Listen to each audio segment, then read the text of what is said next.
Elizabeth Hasselbeck warned that it would undercut work ethic. Yeah, that has economists concerned, right? I mean, they're worried that it's more expensive to hire people if you follow this formula. They're worried that, doing the numbers alone, that it also sort of undercuts work ethic here, that if you want to sort of make an impression on your employer, go the extra mile, that they will now, bosses, just based on numbers, will have to say, no, you can't work a little harder to get ahead because I can't afford that. These reflexive attacks highlight conservative media's tendency to denounce proposals designed to benefit workers by romanticizing economic hardship. Outlets like Fox News have previously commended the uniquely American desire to work more, work harder, and take on 2 and 3 jobs to make ends meet as something that is being undermined by policies that offer workers more flexibility.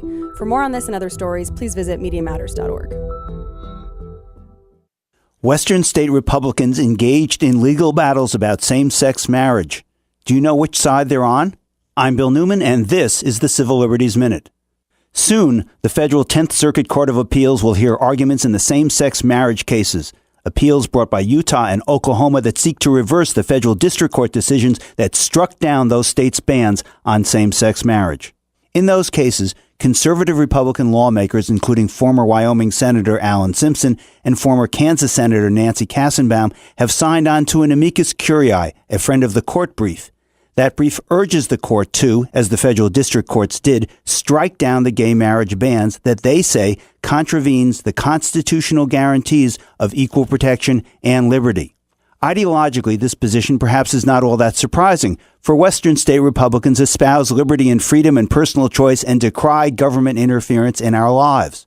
And politically, this position is not an outlier either. Nationwide, 40% of Republicans say that same-sex marriage should be legal, an increase from 33% last May and 24% in September 2012. Homophobes may significantly still control much of the Republican Party, but as this amicus brief shows, they no longer speak for a lot of it. And that's a victory for people of all political stripes and persuasions. The Civil Liberties Minute is made possible by the ACLU because freedom can't protect itself. Packers. Vikings. We come from different places. Uptown. Downtown. We come to different conclusions. Half empty. Half full. But when we live united, we make a real difference in the building blocks of life. Children succeed in school, families gain financial stability, the health of our neighbors improves, and suddenly so do our communities. Real change won't happen without you. Live united. So give, advocate, volunteer, live united. Sign up today at liveunited.org. Brought to you by United Way and the Ad Council. You're listening to WIN, Workers Independent News, a production of Diversified Media Enterprises. I'm Doug Cunningham. Workers' class action lawsuits in 3 states accuse McDonald's of systemic wage theft. The suits in California, New York, and Michigan say McDonald's forced workers to work off the clock, shaved hours off their time cards, and failed to pay required overtime wages, among other practices. The lawsuits demand that McDonald's pay back the lost wages and stop the wage theft. Catherine Ruckelshaus is general counsel at the National Employment Law Project. The allegations in these lawsuits suggest that McDonald's is perpetrating systemic policies that steal wages from its employees. The lawsuits describe unpaid work in all of its guises, requiring off-the-clock time at the beginning and end of a shift, improper deductions for expenses from the workers' already low wages, and a simple failure to pay for all hours worked. These violations, even for the low-wage jobs, add up quickly to the millions of dollars. A 2010 study by the National Employment Law Project estimated that the average low-wage worker loses 15% of his or her annual income to wage theft. The anti-union National Right to Work Foundation is suing both VW and the United Auto Workers Union in federal court over the recent union election at VW's Chattanooga, Tennessee plant. The suit wants to block what it calls further collusion between the union and VW. UAW President Bob King says the suit is baseless. He says when the UAW negotiated its election agreement with VW, the union was representing a majority of VW workers who had signed lawful authorization cards. VW was neutral in the union election, not colluding with the UAW. The UAW has appealed to the National Labor Relations Board to overturn the election results based on what the union contends is unlawful interference in the election from outside groups and politicians. Forward Together Moral Mondays leader Reverend William Barber II met with labor and civil rights leaders and activists Thursday in Wisconsin. He says the mobilization and moral alliance between the civil rights movement and labor has a long history, dating back at least to Dr. King's March on Washington for Jobs and Justice. As president of the North Carolina Carolina NAACP Reverend Barber is leading a movement against the extreme right-wing agenda of North Carolina's state legislature and governor. The movement is growing, and there have been hundreds of civil disobedience arrests at the Forward Together Moral Monday rallies. We've seen an intensification because of the extremist attacks by our legislature and current governor, where they've chosen to attack the sick, to attack the unemployed, to attack living wages, to attack education, to attack fair tax policies, and to attack voting rights. There is an inseparable connection between voting rights, equal protection under the law, and labor rights. There's always been an inseparable connection between our deepest moral values and how we treat the poor, how we treat workers. President Obama is directing the U.S. Labor Department to act to expand overtime pay to millions of workers who are exempt from overtime rules because they earn salaries of more than $455 a week. Obama wants a new rule raising that salary threshold. You've been listening to WIN, Workers Independent News. For more information, visit laborradio.org.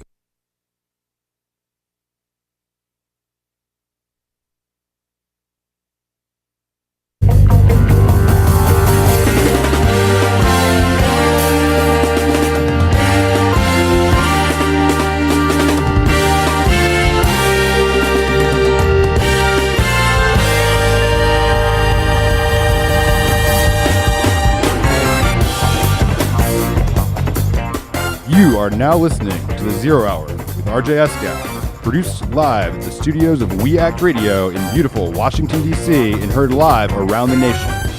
Visit us online at thisisthezerohour.com or youtube.com/thezerohour. Ladies and gentlemen, Richard Eskow.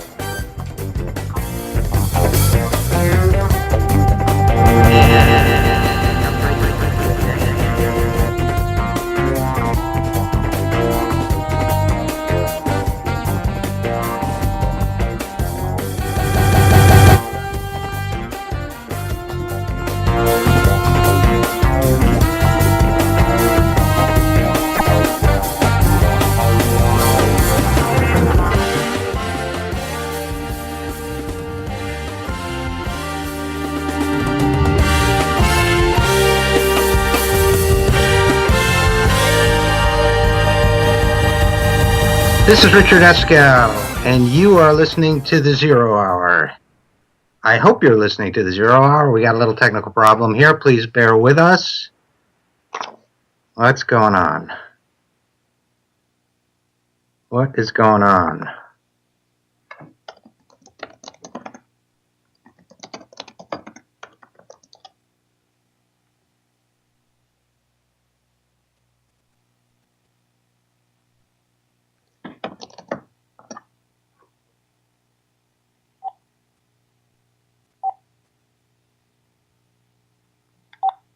This is Richard Eskow, and you are listening to The Zero Hour. At least I certainly and sincerely hope you are listening to The Zero Hour. So let's start right away with a monologue. Okay, let's start here. All right, this is where I want to start. All right. This week we saw the conclusion of the most talked about television series on the planet, True Detective. A little bit later, we'll be talking with Amanda Marcotte about True Detective's treatment of women.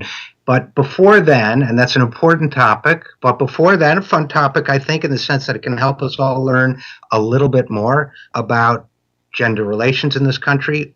But before we go there, I have a question for you. Is Rust Cole, the Matthew McConaughey character, really and truly a political pundit at heart? And if so, is he a liberal or a conservative? Let's examine the record. Now that the show's over, presumably you've seen the last episode. If not, spoiler alert, mild spoiler alert. But his crazy, profound philosophical monologues became very, very powerful, very popular, and very much a source of puzzlement because they were kind of rambling. So, is the guy a political pundit? And if so, is he a liberal or conservative? Let's consider his various comments. His comment about existence, human existence on the planet Earth. He said, it's all one ghetto, man. A giant gutter in outer space. Okay, well, first of all, there's a funk through line here because the group War had a song called The World is a Ghetto. So there's a funk reference, might make him lean a little bit to the left. There's also an Oscar Wilde reference, which is hard to peg because he said, "We are all in the gutter looking at the stars." And Chrissy Hynde from The Pretenders used that line too. So we'll call that a wash. As political commentary, yes, the world is a gutter. Perhaps it's and a ghetto. Perhaps he's making a commentary about the 99%. Then he says that human consciousness is a tragic misstep in evolution. We became too self-aware. Nature created an aspect of nature separate from itself. We should not exist by natural law. We labor under the illusion of having a self, an accretion of sensory experience and feeling programmed with total assurance that we are somebody when in fact everybody is nobody. Very Buddhist, very left-leaning, also suggests interdependence. There's no individual identity. We're all one. Very hippie-ish, very lefty. Okay, so far we got 1.5 for the left, I'll say. Then he says maybe the honorable thing for our species to do is to deny our programming, stop reproducing, walk hand in hand into extinction one last midnight, brothers and sisters opting out of a raw deal. Now he changes at the end, but at this point I would say that's an extreme version of what they call deep ecology, the idea that humanity's existence on the planet is negative and we should reduce ourselves to a couple million or even a couple 100,000 people. So far, we're leaning to the left. Then he says, though, just to even up the score a little bit, the world needs bad men. We keep the other bad men from the door. Wow, that sounds like the Republican philosophy of national defense, doesn't it? Also, he said death created time to grow the things that it would kill. That's not even left or right. He's just being a bummer now. But he says, I don't want to know anything anymore. This is a world where nothing is solved. Someone once told me time is a flat circle. Everything we've done or will do, we're going to do over and over and over again. Now, a lot of people caught that as a reference to Nietzsche and his belief in eternal return. I think this is republicanism. I think he was talking about the 50 votes to repeal Obamacare. Time is a flat circle in Congress, and the same thing is done over and over again. And he concludes by saying there is no such thing as forgiveness. People just have short memories. A great quote, and the reason why our electoral politics hasn't changed. So with that, I'm going to say here at the 0 hour, we believe that the darkness isn't winning. The light's always winning, even though the darkness has a lot more space. So think about that during our break. I'll be right back. I'm RJ Eskow, and this is the 0 hour.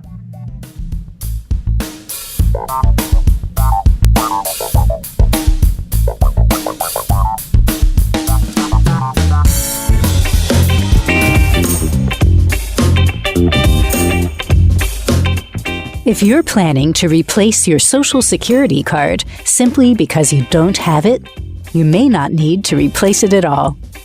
What's most important is that you remember your Social Security number. Remember during school how you memorized information and answers for tests? In the same way, you should memorize your Social Security number. Knowing your number is important, but having the card may not be. If you really do need to get a replacement card to show to an employer, it's easy to apply for a new one. Find out how at www.socialsecurity.gov/SS number.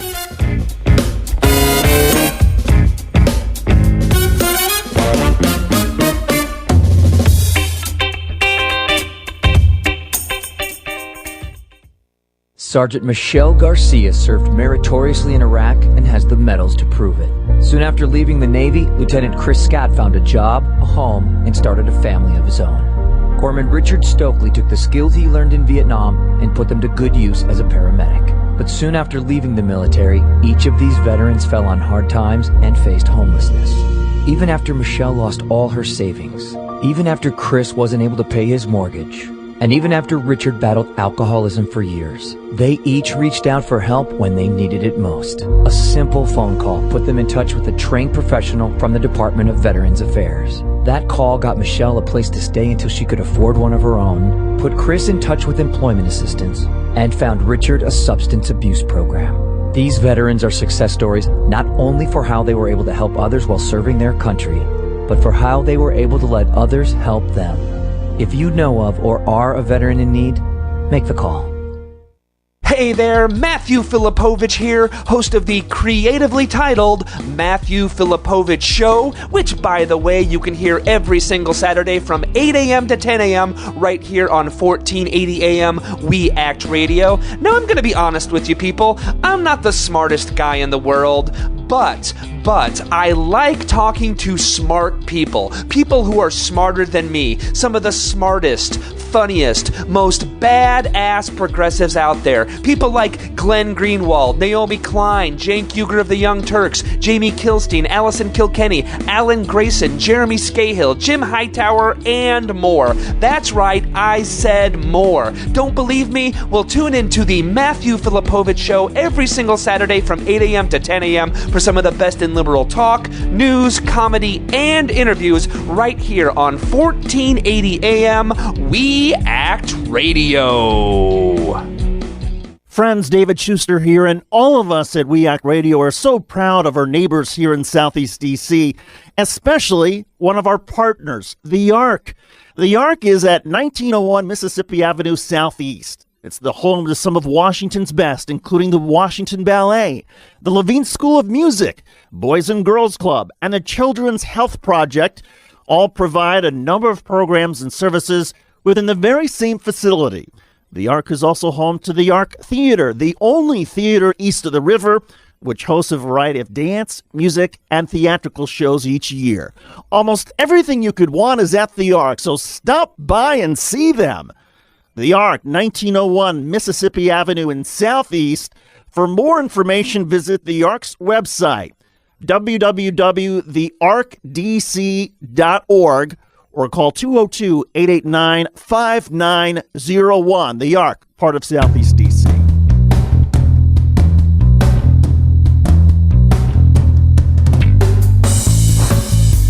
And we are back on the Zero Hour. I'm Richard Eskow, RJ Eskow, and we're going to start off by talking about a very common sense proposal from the Congressional Progressive Caucus. And the thing about common sense proposals in Washington, D.C. is that they don't get a lot of press nowadays. So we want to try to rectify that in our own little way by talking about the proposal from the Congressional Progressive Caucus, the CPC, and with us to talk about it is an analyst from the Economic Policy Institute, EPI, who regular listeners know we rely on for a lot of our analysis. And our guest today from the EPI is Joshua Smith. And Joshua joined that group last November with a focus on federal tax and budget policy, which is where all the action is nowadays in Washington, D.C. And before that, he was at New America Foundation, and he's working for a master's in public policy from UC California, Berkeley. Thanks for being with us, Josh. Thanks for having me on. Now, listen, when I was in Berkeley, that MPP program in public policy was really hard to get into. It was a really great program and pretty competitive. Was it hard? Before we go to the CPC budget, did you have a tough time getting in, or were you just such an ace that it was easy? Well, the funny thing is they don't tell you. So I guess I'll never know. All right. Well, good on you for that, as we say. Listen, and you did a great analysis of the CPC budget, which for some reason isn't getting much traction. And I want to go over, press-wise, that is, but they are going to vote on it, I'm told. And I think everybody listening, by the end of this discussion, may want to press their representatives to support it. Now, tell us a couple of the key provisions of what they call the better off budget. That's exactly right. So some of the key provisions are things that I'm sure that your listeners are familiar with, that think tanks and members of the Congressional Progressive Caucus and others have been angling for a long time now. So on the tax side, it would ask people to pay their fair share and increase some brand new tax brackets for millionaires and billionaires. It would cap the value of itemized deductions. It would end exclusion of foreign earned income. It would close a lot of corporate loopholes. It would institute a tax on carbon, which is desperately needed. It would also, and I think this is showing that the Congressional Progressive Caucus is taking ideas anywhere they can get them. They actually use an idea from Congressman Dave Camp's tax reform proposal to increase an excise tax on systemically important financial institutions. And on the spending side, again, it takes ideas anywhere it can find them, and it follows President Obama's lead to expand the earned income tax credit. It invests very heavily in job creation measures. In fact, just over the first 3 calendar years of the budget, there would be $940 billion in job creation. Over the 11 years, it's $820 billion just in physical infrastructure. Really, on the spending side, the idea of the Congressional Progressive Caucus is to start get government spending enough to close the output gap. That's the gap between potential GDP and actual GDP, and increase job creation. And our analysis shows that at the height of this stimulus boost over the first couple years, at the height of it, GDP would increase by 3.8%, employment would increase by 4.6 million, and the unemployment rate would drop to somewhere between 4.9% and 5.3%, which is in line with what the Congressional Budget Office thinks is full employment. So that's just sort of a broad overview of what the CPC is doing with its Better Off budget. And to put it in context a little bit, for one thing, sometime in the mid or early 60s, I believe it was, the definition of full employment was revised from 4% upward to 5%. So this is not by any means a stretch goal, historically speaking, in terms of the United States. And I would add to that I would assume the logic behind front-loading the job creation and the expenditure in the first 3 or 4 years is to dig us out of this deep hole we're in terms of unemployment. Is that right? That's exactly right, and this is what we helped the CPC with, was determining exactly how much spending and how much revenue is needed, to fill that output gap. Every dollar of spending, it depends exactly what it's being spent for, but returns more than $1 to the economy. So take infrastructure investments, for instance. If the government spends $1, it actually increases GDP by $1.40, because that dollar, it hires somebody who has to in turn buy a sandwich, and then, the sandwich seller has to hire an assistant sandwich maker. So government spending, especially in this down economy with a severe lack of demand and a lot of slack in the labor market, it really will help fill that output gap, and that's what this budget is angling for. And part of what you're talking about here, just so that our audience understands, is that there's something called the multiplier effect, right? That's exactly right. So the multiplier effect is when you put $1 into government spending, how much does that add to the overall economy? And in times like these, when employment is tough, when times are tough, wages are tough, that's pretty high. So in other words, this front loading of expenditure is a pretty good investment in the future. And I think that's something that people need to understand. I think that while the president, I believe, asked for $302 billion in infrastructure spending, they asked for more than $800 billion over 11 years, you said, right? That's exactly right. So now, and the American Society of Civil Engineers estimates the total amount of infrastructure repair that's needed in the next 10 years at somewhere in the order of $3.6 trillion.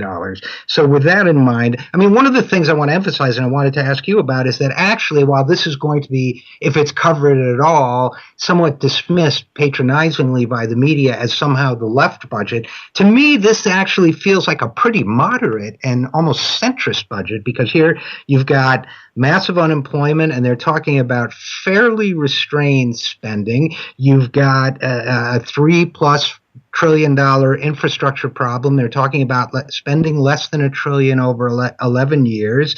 They're talking about strengthening social insurance, which is good, but it's not by any means a radical. In fact, it's great, but it's not a radical transformation of the social safety net. And they emphasize that they're going to reduce the deficit even more than the Democrats or the leading, the president and the Republicans would, which I might even argue they devote too much energy to. So I don't know if you agree with me, but what are your thoughts? I think they're fairly conservative almost, or certainly centrist budget document. I think some of the estimates are indeed sort of small c conservative, and I think that stems a lot with how the Congressional Budget Office has been projecting what they call potential GDP.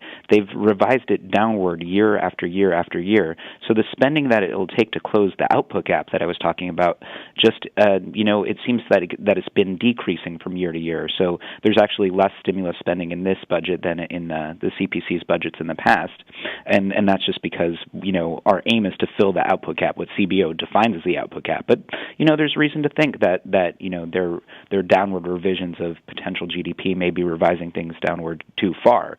But to your broader point, just to talk about how this really isn't at all out of the political or policy mainstream, over 10 years on average, revenue would go up 2.94% in this budget compared to what it would be otherwise, and spending up 1.12% over what it would be otherwise. So really, it's not that much of a difference. In 2024, this budget shows that revenue would be 21.5% of GDP. That's certainly higher than it is today, but it's not some kind of historic outlier. In the year 2000, it was actually about 19.9%. So again, these aren't really outside of the mainstream at all. It's just sort of a correction, and it shows, how far our politics have sort of tilted to the right, and how far, every extra dollar of spending is looked askance at by Congress, by members of both parties. So really, this is outside of the historic mainstream, outside of the policy mainstream, and in some respects, like you were talking about, it does hew to some, small c conservative ideas. That's exactly right. Well, and it is, thanks for that clear explanation. And this speaks to me to one of the issues that I think, first of all, one of the reasons why everybody should urge their representatives with no question to vote about it, because this is such a mainstream and reasonable document. But a couple, you mentioned that it shows how our political dialogue has skewed so far to the right, and that's exactly right. Now, I make no apologies for the fact that I'm a leftist. That's who I am. Like it or not, the data and the analyses that I perform suggest to me left-leaning solutions are the best. Now, I wish the leftmost parameter or limit of the dialogue was a lot further to the left, frankly, than this budget. But given what's going on in Washington today, this should be the Democratic Party budget, and this should be the budget, in my opinion, that everybody gets on board with. This should be the compromise budget once the Democrats and Republicans get together. According to your own analysis, it reduces the debt to GDP ratio to 65.5% of GDP by 2024. I think that's buying into and certainly appeasing the deficit rhetoric and concerns of the right. So am I missing something? No, I don't think you're missing something at all. I think that the deficit and debt note is an interesting one. It wasn't necessarily a goal of the CPC to reduce the debt to GDP ratio as much as they did, but more of a side effect of the policies that were involved. If they follow the roadmap of boosting spending as much as they want to, and then boosting revenue as much as CPC wants to, that's the net effect. Is that the deficit really does come down pretty quickly, and perhaps you're right. Maybe it's quicker than it even needs to be. I read an interview with Dean Baker where he made the exact same point. So on one hand, that wasn't necessarily CPC's mission to reduce the deficit and bring down the debt, but it certainly is part of this budget, and that's 100% right. Okay, so where do we go from here? I think this is a good document. I think your analysis of it is terrific. What's the one sentence kind of elevator pitch that people should have in their heads when they call their representatives, which I certainly hope they do, to support this document? Yeah, I think the thing that they should tell their representatives is that we want a government whose priority it is to return the economy to full employment, and by voting for this budget, the better off budget, that's what government's aim will be. All right. Well, that's great. Well, Josh Smith from the Economic Policy Institute, thanks so much for being with us. Thank you, RJ. And I'm just going to conclude by saying to the audience out there, call your representative, tell them you want a budget with these priorities, you want this budget, tell them this is not leftist, this is not extreme, this is mainstream, this is middle of the road, this is meeting the concerns of everyone, including the deficit crowd, so vote for it today. Do that while we go to break, and I'll expect a full report from you when we come back after this. I'm RJ Eskow. Thanks for being with us. We'll be right back.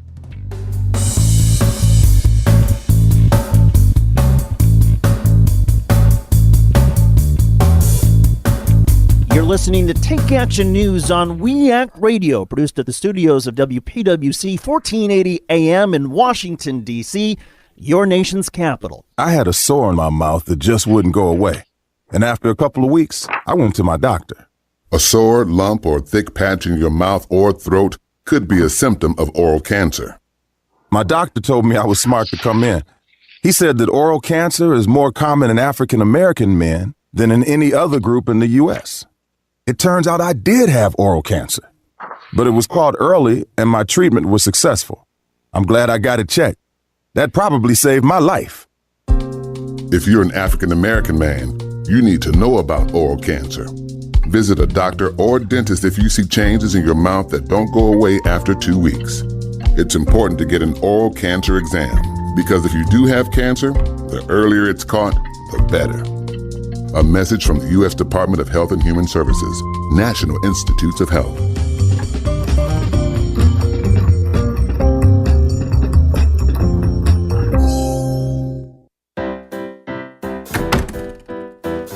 Jeff, I'm home. Hey, Mom. So, what did you do today? I noticed the dishes are still in the sink. I've been busy. Getting your taxes done like we talked about? Oh, I got my friend Dave on that. Hey, he's only charging $20. Not Dave from your high school class who graduated 3 years late. Yeah, he's good with numbers. Won our fantasy football league last year. Jeff, I can't believe you would actually take your... Kidding, Mom. I took all my paperwork over to that preparer just like you recommended. Using a paid tax preparer this year? Visit irs.gov for some do's and don'ts. Like look for a preparer who has a preparer tax ID number and signs your return. Check out their qualifications and review your tax return before you sign it. Oh, Jeff, why do you do this to me? Mom, you're just so easy. irs.gov. It's the best tax tip of all. You know, this used to be a good neighborhood. Now it's a mess. You got all these polyps running around.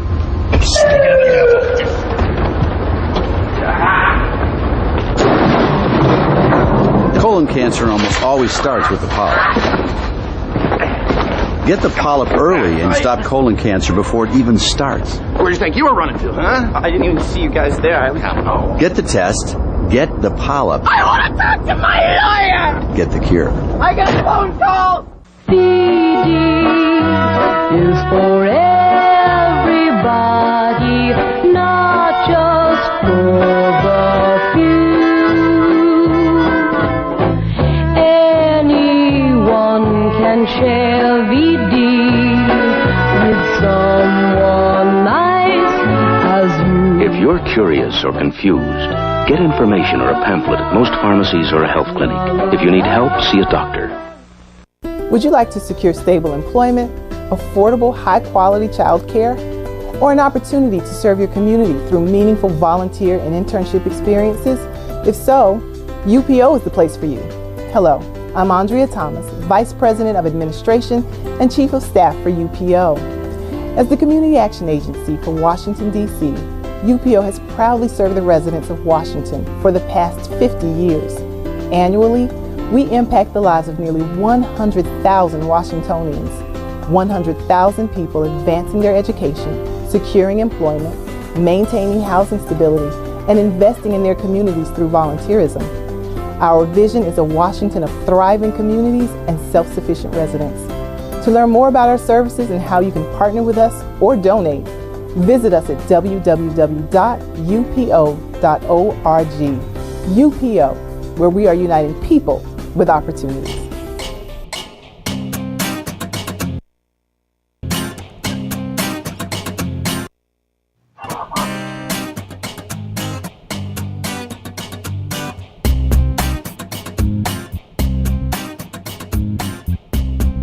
And we are back on the 0 Hour. Our next guest, I think we're still getting him on the phone, but our next guest is Andrew Slack, and I've been looking forward to this conversation for a while. Andrew is a teacher, he's a social organizer and human rights activist, he's a comedian, he's an actor, and he's a writer. He spent years performing sketch comedy for hundreds of colleges across the U.S., only to stop touring so that he could devote himself full-time to what he calls the Harry Potter Alliance, which he co-founded in 2005. We're going to learn more about the Harry Potter Alliance in a minute. I don't want to spoil it for you. He's a Phi Beta Kappa graduate of Brandeis University.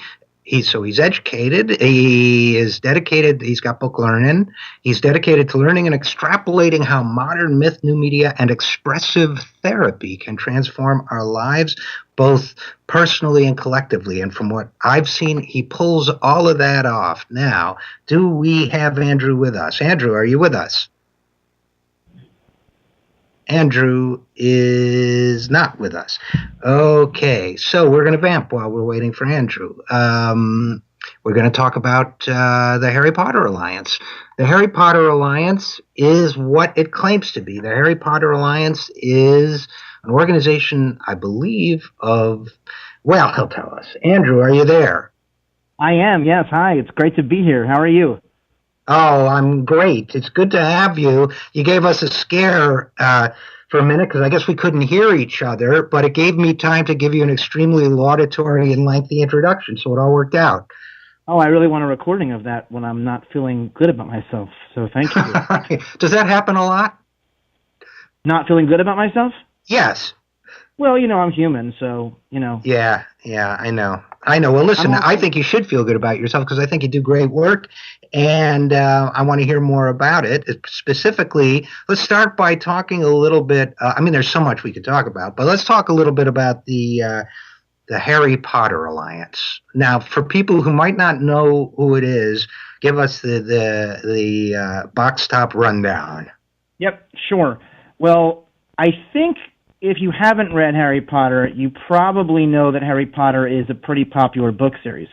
I've heard words to that effect, yes. Yeah, so it's really created a culture of fans that have grown up with Harry. There's an international sports league based on the magical sport in the wizarding world. There's an entire genre of music called wizard rock with bands like Harry and the Potters, who are two brothers who look like Harry Potter, dress like Harry Potter, and sing punk rock songs from Harry Potter's perspective. There's hundreds of bands that are like this and sing from different... I have to cut you off to say we had those guys in the 80s. They were called the Proclaimers. But go ahead.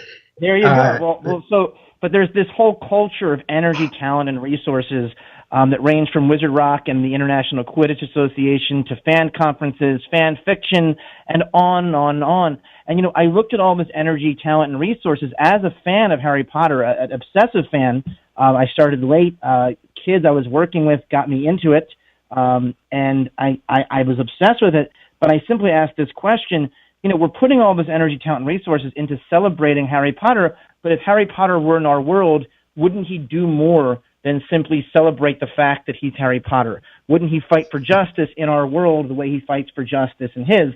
And in fact, in the fifth book, Harry starts a student activist group named after his mentor Dumbledore called Dumbledore's Army. What if we could turn all of this incredible online Harry Potter fandom, offline and conferences and meetup groups into a Dumbledore's Army for our world and draw on inspiration and parallels from the books? And we've done just that. There are issues in Harry Potter that deal with people having to live in the closet for their identity, for being a werewolf or a half-giant. And fans automatically, a whole generation of people, connect to the issue of it being unjust to have to live in the closet. Harry Potter is literally forced to live in the closet for his identity as a wizard. So we've done a lot of marriage equality campaigning and LGBTQ campaigning, as well as one of the leaders of our organization, a volunteer, Julian Gomez, used our YouTube channel as a platform to come out as an undocumented American, or as he called it, to use Harry Potter language, Muggle-born American, as Muggle-borns are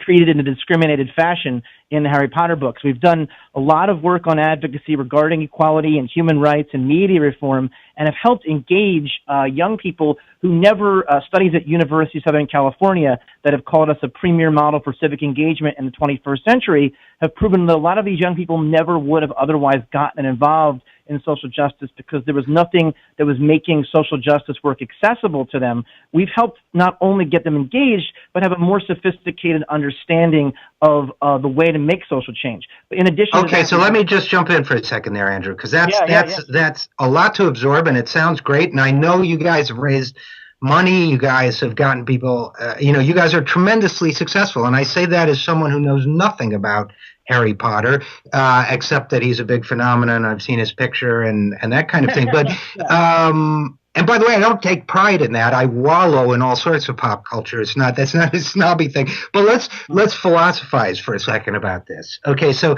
a lot of people feel that, when people get deeply into whether it's Harry Potter or Dungeons and Dragons or gaming or fanfic or whatever, that it's a sort of ersatz existence, that they're not somehow, I'm sure you've experienced this, a tremendous pushback that people get that, all those people who go to Star Trek conventions or whatever, they're not leading real lives, and yet you somehow have built a bridge. There's probably a bridge in the Harry Potter series somewhere, a magical bridge, but you guys have built a magical bridge from that world into ours and channeled it into a lot of great activism, and I think that's the way to go. But do people sometimes get lost and go the wrong way on the bridge? Oh, that's a great question. Can you clarify that a little bit? What would getting lost look like? Well, I'm getting deep here, but do people, and I don't really know, but do people, for example, in your experience, get so absorbed in the world of Harry Potter that they become disengaged from reality instead of what you're trying to do, which is to allow them to do both in parallel? Do people get, do a lot of people get, I'm not saying necessarily through the Harry Potter lines, but do people you find just get lost in that other world? Because that's the popular conception of people who don't participate, is that they just go off in a dream world somewhere. Of course there's that component to the nature of reading in general. So like even for me as a reader, I read as an escape. I watch movies and TV shows for an escape. So even for me, who's all about connecting these things, find joy in the escape, there is definitely portions of the fandom that are more geared towards going deeper into the fantasy. I don't discount that stuff at all. I think it's all great, honestly, but I can see where people would think it's weird. It's not. It is unusual for people who are not engaged in fan communities to see that kind of activity, although it's not as unusual to see people get lost in the giant industry of talking about sports it's a much bigger industry to talk about sports, but isn't that just as nonsensical as people coming together to celebrate fantasy? Like this notion that they're not even playing the sports most of the time. They're just sitting and watching and eating and drinking beer, and there's whole radio stations that are devoted to talking about this and television channels, and that's all fanaticism. That's all going deeper into it. And so my question Yes. My answer to you is yes. Yes, of course, and it's a great point. And well stated. Now, I want to pivot for a second, because our mutual friend, you and I have a mutual friend, in Alex Lawson. And Alex tells me that when you give speeches, first of all, he tells me that you know every single Disney movie theme song that there is. Is this true? I don't know if that's true, but, well, I know a lot. I know. Okay, you know a lot. Okay, he also tells me that you do a good Obama impersonation. Yeah, I met Alex in the weirdest place. Alex is, he lives in D.C. He's very well known. He's an incredible human being and activist. I met him when I was in a comedy group traveling right outside of Chicago in Lake Forest, Illinois, at a karaoke bar after my group performed, and he was challenging us in karaoke, saying that he was the man with the silver tongue or something like that, that no one could beat him in karaoke. So I know him in the context of being a comedian. So he's very familiar with my performance stuff. Yeah, so I do a pretty mean Obama impression. I'm not gonna lie. Well, you're breaking up a little, but now I've also told that you will on occasion render Obama speeches in the form of a Disney movie theme song. Is that true? That is true. Let's hear one. Are you familiar with Little Mermaid at all? Yes. So you know the song part of their world, like I want to be where the people are. That specific song. I do indeed. Okay, so we'll go from there. Imagine the White House behind me, or the Capitol, and this is the notion that the Obama, the transformative candidate of 2008, and his speeches were not very different than Disney songs. In fact, they scan perfectly. So here it is. Look at this place. Isn't it neat? Wouldn't you think my collection's complete? Wouldn't you think I'm the guy who's got everything? Now, I've got gadgets and gadgets aplenty. I have who's-its and what's-it galore. If you were interested in thingamabobs, I've got 20. But when we look at the deeper issues, who cares? It is no big deal. We want more. We want to be where the people are. We want to go. We want to see them dancing. All right, I get it. And when you wish upon a star, it doesn't matter who you are. It doesn't matter who you are, right? It is an opportunity for all of us to dream of a whole new world, a new fantastic point of view. All right, now I don't know if you know this, Andrew, but I am a musician and songwriter, guitar player, singer. The next time you come on, I'm going to reverse engineer what you just did, and I am going to take an Obama speech and set it to a Disney theme song's music. Oh man, we got to work together. This is fun. That would be incredible. I mean, that's incredible. We got a deal. Andrew Slack, founder of the Harry Potter Alliance, activist extraordinaire, comedian, writer, dancer, singer, magician, superhero. Thanks so much for being with us. Thank you. Just one thing I want people to remember is that we're going beyond Harry Potter and that we're doing Hunger Games and economic inequality in a big way. So to look out for that and to sign up at oddsinouravor.org. You know who was the first to make the comparison between Hunger Games and economic equality? Me. Who was that? Oh, you were the first. Yeah, like a year ago. What? Oh, you did it a year ago. Because yes, sir. We ran a campaign on the Hunger Games before that, but but that's okay. You're the first. No, not necessarily. I was the first I knew about, though. All right, Andrew Slack, thanks so much for being with us, and we will be right back on the 0 Hour.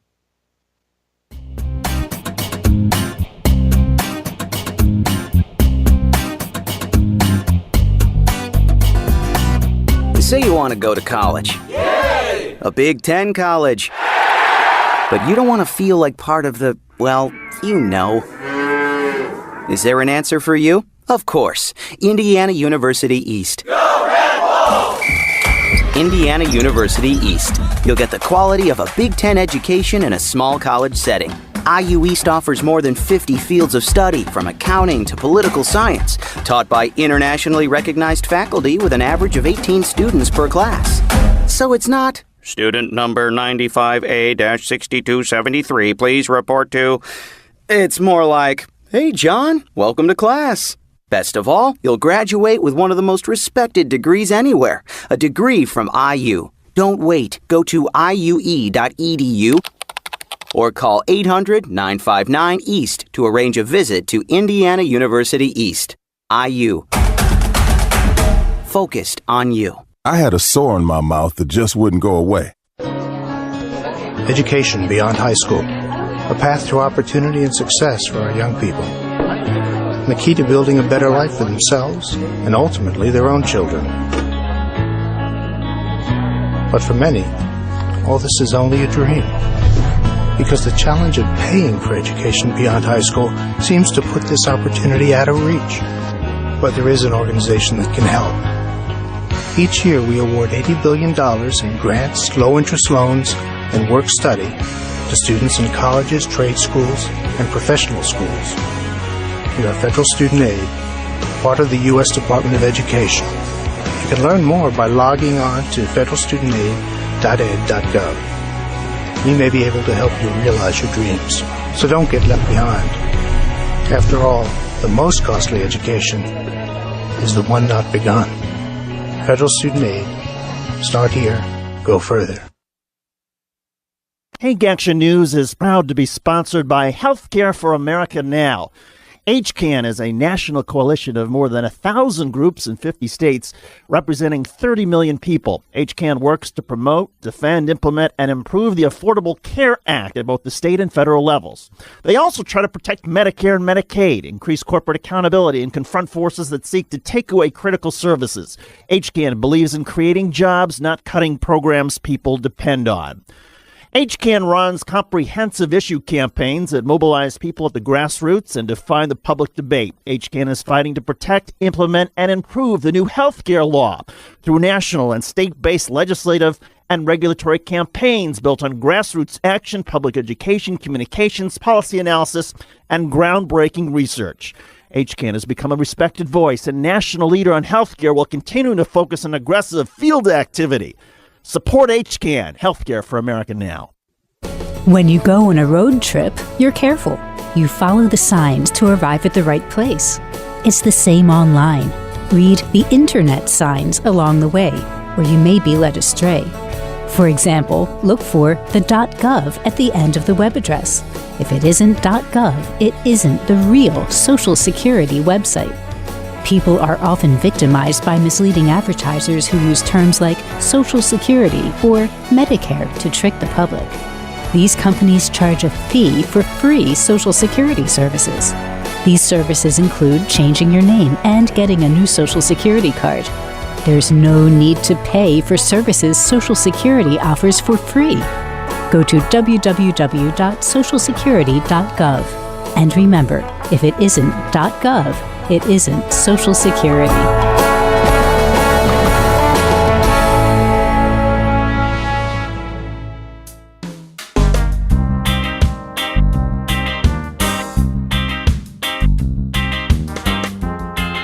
All right, we are back on the Zero Hour. I'm Richard Eskow, RJ Eskow, and our next guest is going to talk to us about a possible presidential run by Senator Bernie Sanders. Cole Stangler is a staff writer with In These Times. Cole, thanks so much for being with us. Glad to be back. You bet. Now, your piece on Bernie Sanders, first of all, it was great work. And secondly, I would say that one of the things that distinguished it was you really talked about what you described as the vaguely presidential tinge of the whole affair, the wide-reaching stump speeches and unfamiliar territory, rock star reception. Is Bernie, I guess the two-part question, is Bernie serious about this, and does he have the mojo to make it happen, in your opinion? Right, so the recent talk is stemming from this interview he gave to John Nichols in The Nation. So it's been something that I think he's been thinking about for a while now.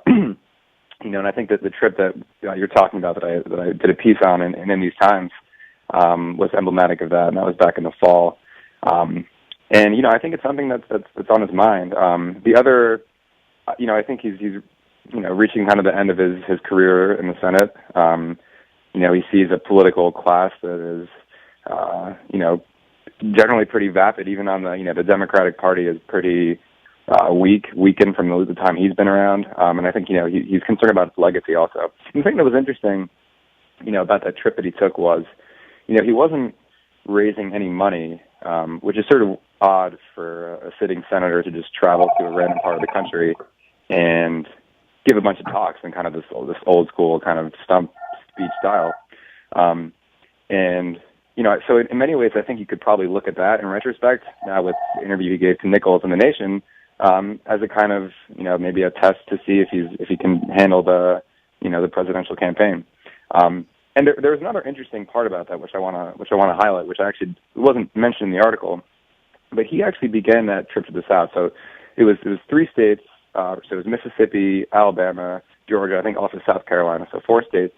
And he actually began the road trip at a high school in Philadelphia, Mississippi, which is a really symbolic location. That was the site of some brutal murders in the civil rights movement in 1964. It was also where Ronald Reagan gave this very infamous speech kicking off his presidential campaign in 1980. At which point a lot of people thought Reagan was giving a coded message to the white racist crowd that they would have a friendly, if tacit, reception in his Republican Party.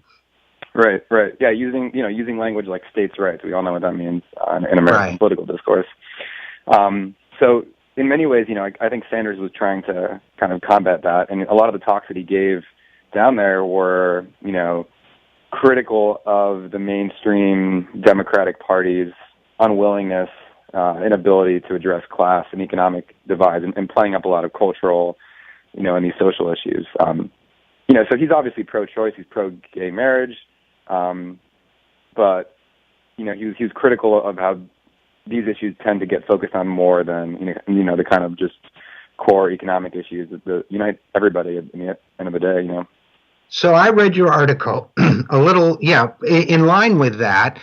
First of all, I should have pointed out your article was written at the end of October. So in a way, I saw it as a foreshadowing of his comments to Nichols. And when I read it at the time, my feeling was, he's beginning to test the waters by acting presidential, by going out of his home state, by going to places like that.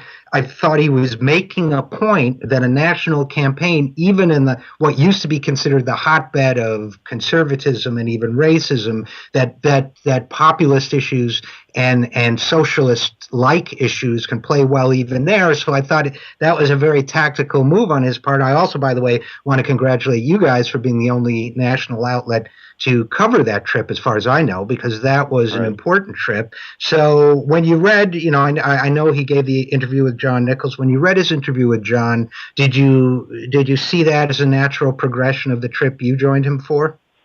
Yeah, no, I think this has been part of, I think it was last summer he, and it's hard, who knows what he's really thinking, but I think it's been part of this, so I should say that the presidential part is one part of it. The other thing which he could have been doing was raising money or trying to identify candidates for his PAC that he has.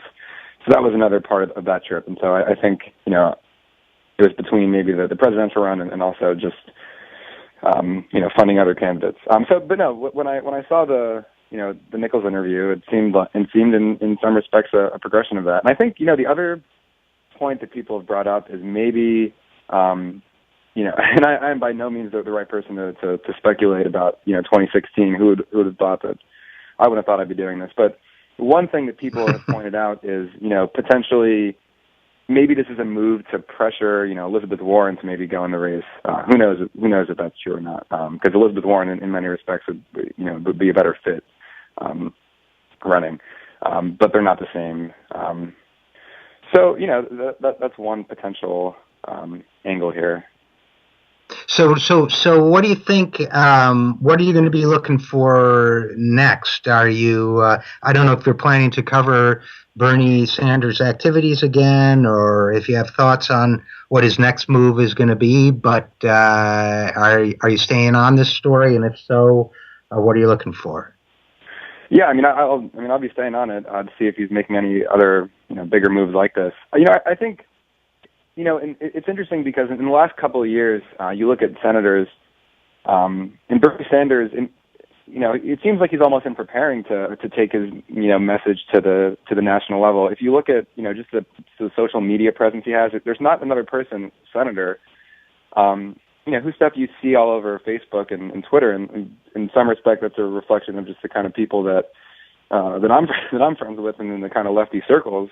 But at the same time, he has this kind of national reach, and his desire to weigh into just a variety of different issues, I think is something that's unmatched. Maybe Elizabeth Warren comes close to it, but so I think you can kind of see the groundwork being laid for it. Well, so he's looking to build a legacy, I think you're saying, and that's great. Cole Stangler, staff writer within These Times, thanks so much for coming back on the show. Yeah, thanks so much for having me. And we will be back after this message to talk about more lefty stuff like we do here on the Zero Hour. Please stick with us. I'm Richard Eskow. We have a very interesting hour ahead. We'll be talking about a lot of things that might surprise you. Come on back.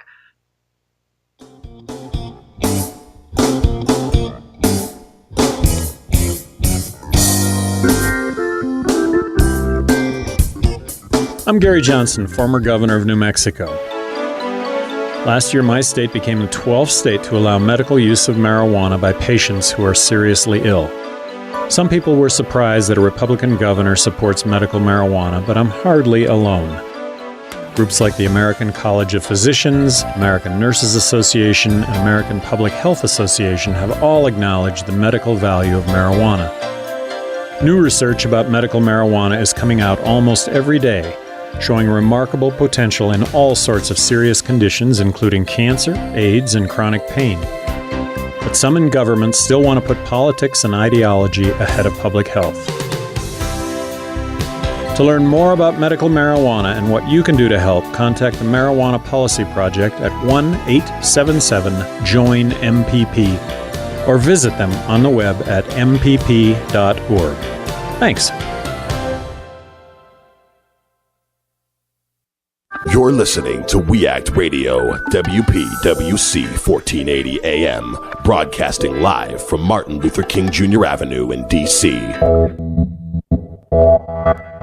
You're listening to WIN, Workers Independent News, a production of Diversified Media Enterprises. I'm Doug Cunningham. Workers' class action lawsuits in 3 states accuse McDonald's of systemic wage theft. The suits in California, New York, and Michigan say McDonald's forced workers to work off the clock, shaved hours off their time cards, and failed to pay required overtime wages, among other practices. The lawsuits demand that McDonald's pay back the lost wages and stop the wage theft. Catherine Ruckelshaus is general counsel at the National Employment Law Project. The allegations in these lawsuits suggest that McDonald's is perpetrating systemic policies that steal wages from its employees. The lawsuits describe unpaid work in all of its guises, requiring off-the-clock time at the beginning and end of a shift, improper deductions for expenses from the workers' already low wages, and a simple failure to pay for all hours worked. These violations, even for the low-wage jobs, add up quickly to the millions of dollars. A 2010 study by the National Employment Law Project estimated that the average low-wage worker loses 15% of his or her annual income to wage theft. The anti-union National Right to Work Foundation is suing both VW and the United Auto Workers Union in federal court over the recent union election at VW's Chattanooga, Tennessee plant. The suit wants to block what it calls further collusion between the union and VW. UAW President Bob King says the suit is baseless. He says when the UAW negotiated its election agreement with VW, the union was representing a majority of VW workers who had signed lawful authorization cards. VW was neutral in the union election, not colluding with the UAW. The UAW has appealed to the National Labor Relations Board to overturn the election results based on what the union contends is unlawful interference in the election from outside groups and politicians. Forward Together Moral Mondays leader Reverend William Barber II met with labor and civil rights leaders and activists Thursday in Wisconsin. He says the mobilization and moral alliance between the civil rights movement and labor has a long history, dating back at least to Dr. King's March on Washington for Jobs and Justice. As president of the North Carolina NAACP, Reverend Barber is leading a movement against the extreme right-wing agenda of North Carolina's state legislature and governor. The movement is growing, and there have been hundreds of civil disobedience arrests at the Forward Together Moral Monday rallies. We've seen an intensification because of the extremist attacks by our legislature and current governor, where they've chosen to attack the sick, to attack the unemployed, to attack living wages, to attack education, to attack fair tax policies, and to attack voting rights. There is an inseparable connection between voting rights, equal protection under the law, and labor rights. There's always been an inseparable connection between our deepest moral values and how we treat the poor, how we treat workers. President Obama is directing the U.S. Labor Department to act to expand overtime pay to millions of workers who are exempt from overtime rules because they earn salaries of more than $455 a week. Obama wants a new rule raising that salary threshold. You've been listening to WIN, Workers Independent News. For more information, visit laborradio.org. Over 13 million people are affected by famine, war, and drought in the Horn of Africa. Unfortunately, just listening to this commercial won't help them. Just listening won't give them their next meal, or shelter, or hope. You can help by texting GIVE to 777-444 to donate $10, and by going to usaid.gov/FWD to forward the fax. Brought to you by the Ad Council and USAID. Text donations go directly to Consortium of Humanitarian Relief Organizations. In the ever-escalating competition to be the #1 big-time college football program in the nation, Ohio State University bulked up last fall with a monster recruit named Max. Actually, it's not the coaching staff that signed up this brute, but the OSU Campus Police Department. And the recruit's full name is Max Pro. Not a football player, but a 19-ton armored fighting vehicle built by a Pentagon contractor to withstand, quote, ballistic arms fire, minefields, IEDs, and nuclear, biological, and chemical environments. Wow, college games really have gotten rough. But the campus PD, which received the Max Pro as a gift from the Pentagon, i.e. us taxpayers, says it's not just playing games. Max is available for big actions, like hostage scenarios, killers loose on campus, and extreme flooding of up to 3 feet. Well, have such things been a problem at OSU? No. Would a huge, slow, gas-guzzling vehicle designed for warfare be effective if any of the above were actually to occur? No one in the department wanted to tackle that question. Oh, by the way, operating and maintaining these machines requires specially trained and licensed personnel. Are any of OSU's officers qualified? Again, no answer from headquarters. Also, the vehicles are subject to frequent rollovers, and they lack the ability to go off-road or to maneuver in confined areas. That doesn't sound ideal for a college campus. But the gendarmes say they've adjusted Max to fit their needs. How? By removing the gun turret and repainting the vehicle. This is Jim Hightower saying OSU police finally admitted that Max's chief role would be to provide a police presence on football game days. Great. Police authorities now believe they need a show of military force to keep tailgaters in check. If you like these feisty pops of populism that Hightower zings out on the airwaves, check out the Hightower Lowdown. Jim's monthly newsletter provides the in-depth lowdown on what the greed heads of Wall Street and the boneheads of Washington are doing to us behind the scenes. With Hightower's saucy Texas humor and truth-telling populist perspective, the lowdown literally can lift you up. And get this, you can have the lowdown delivered to your mailbox or email each month for only $15 a year. Yes, 12 issues, only $15. Check it out, hightowerlowdown.org.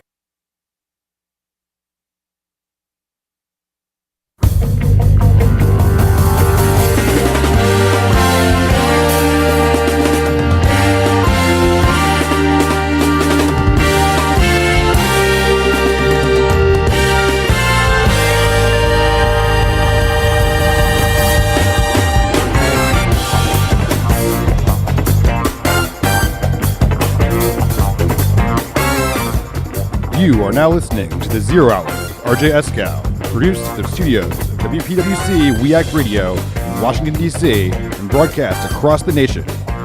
You can find us online at thisisthezerohour.com or at youtube.com/The Zero Hour. Ladies and gentlemen, RJ Eskow. I am RJ Eskow, and this is The Zero Hour. Thanks for joining us. We got a very interesting hour coming up. We've got Amanda Marcotte talking to us about True Detective and about the role of women or lack thereof. I think we'll have a very interesting conversation there. I'm looking forward to her thoughts on that. Joe Williams, who went from being a staff writer for Politico to being down and out in the world of retail sporting goods, is going to tell us about his experiences. And then Dr. Stanislas Dehaene is going to be contacting us, calling in from Europe to talk to us about the latest frontiers in research into the nature of consciousness. So we've got a great hour coming up ahead. But before we go there, I want to talk a little bit about a tragedy closer to home. Gas explosion in Harlem took 7 lives, perhaps more. The death count continues to increase as the critically injured pass away. Let's hope it's reached its limit. Many more critically injured, appears to be infrastructure related, and that led to some editorials in the New York Times. And I have to say, look, people think I'm very rough on libertarians. People think I'm very harsh with those guys, and sometimes I think I am too, that I'm a little tough on them. And then one of them says something that is just so offensive and so out of line and so clueless that it really demands a response, and nothing other than outrage seems appropriate. So here's what happened. The New York Times solicited responses to the tragedy and from a number of different folks, and particularly what needs to be done about American infrastructure. Clearly, if you have a situation where gas pipes are old and rusting, iron pipes are very fragile and easily broken, and they explode and kill people, which we think happened in Harlem, we know has happened in Allentown, Pennsylvania, and elsewhere around the country, you need to replace them. That should not be a controversial topic. And yet, one of the responses for the New York Times was from the Cato Institute, which is, it's libertarian, which means it's designed to put a less offensive gloss on extreme far-right corporate conservatism, and it's funded by ExxonMobil and all the big polluters and all the big corporations, and pretends to be about cool guys thinking different kinds of thoughts. It's a corporate shilling outfit with radical far-right ideology. Anyway, Chris Edwards, who's the editor of downsizinggovernment.org at the Cato Institute, here's what Chris Edwards wrote. The need for infrastructure reform have been exaggerated. He wrote, for example, that, the tragic gas explosion in Harlem will likely revive complaints that America is a pothole nation with falling down bridges and that we desperately need to boost government infrastructure spending. The reality is more complex. Really, we have 66,000 bridges in this country that have been deemed structurally deficient. That sounds like falling down bridges to me. Let's go on. The first thing to note is that government infrastructure spending in the United States is at about the same level relative to the size of our economy as it is in other nations, high-income nations. And he provides a link. He lied. He lied because the link does not say that government infrastructure spending in the United States is at the same level relative to the size of our economy. And I'm amazed that the New York Times allowed him to get away with it. The link says that infrastructure spending from pension funds is the same in the U.S. as it is in other high-income countries. So utterly misleading. Another thing Chris Edwards, our nutcase libertarian, insensitive to human life, writes is another thing that the quality of much human infrastructure has been steadily improving. He argues that infrastructure is improving. He says of the roughly 600,000 bridges in the nation, the share that are structurally deficient plunged from 22% in 1992 to just 11% by 2012. One, that's because we spent on them in the 1990s. And even in the 2000s, because it wasn't until a Democrat became president that Republicans refused to spend on infrastructure. Two, only 66,000 bridges, quote unquote, only are deficient. That's like a 1 in 10 chance that they might, how shall I put this, fall down. Okay. And, says Chris, the surface quality of our highways is also improving, says Chris Edwards. A study by Federal Reserve economists using an international roughness indication found that our nation's interstate highways have become indisputably smoother and less deteriorated. Okay? But that's just interstate highways, okay? And that doesn't count all of them. And that doesn't count the feeder roads. And it doesn't count problems with the railroads. It doesn't count problems with the bridges or the power plants or the gas lines, which we'll get back to. I mean, smoother? Dude, seriously? Okay. Then he says we can't repipe and repave the entire nation every year. No one's suggesting that. Straw man argument. But in fact, we don't need to repipe the nation all that often. We just need to get the tens of thousands, hundreds of thousands of miles of rotting and failing ancient iron pipe out of the way. So, but he says there's good news. The good news is that 4/5 of all U.S. infrastructure spending is private.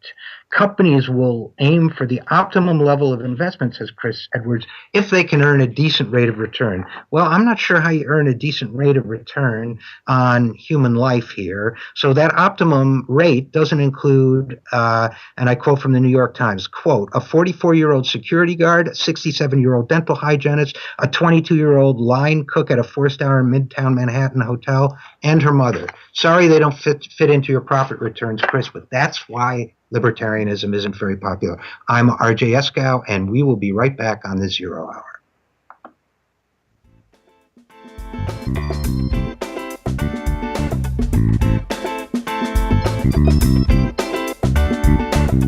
Our children are exposed to violence every day, in their neighborhoods, in their schools, even in their own homes. Exposure to violence can have a devastating and lifelong impact.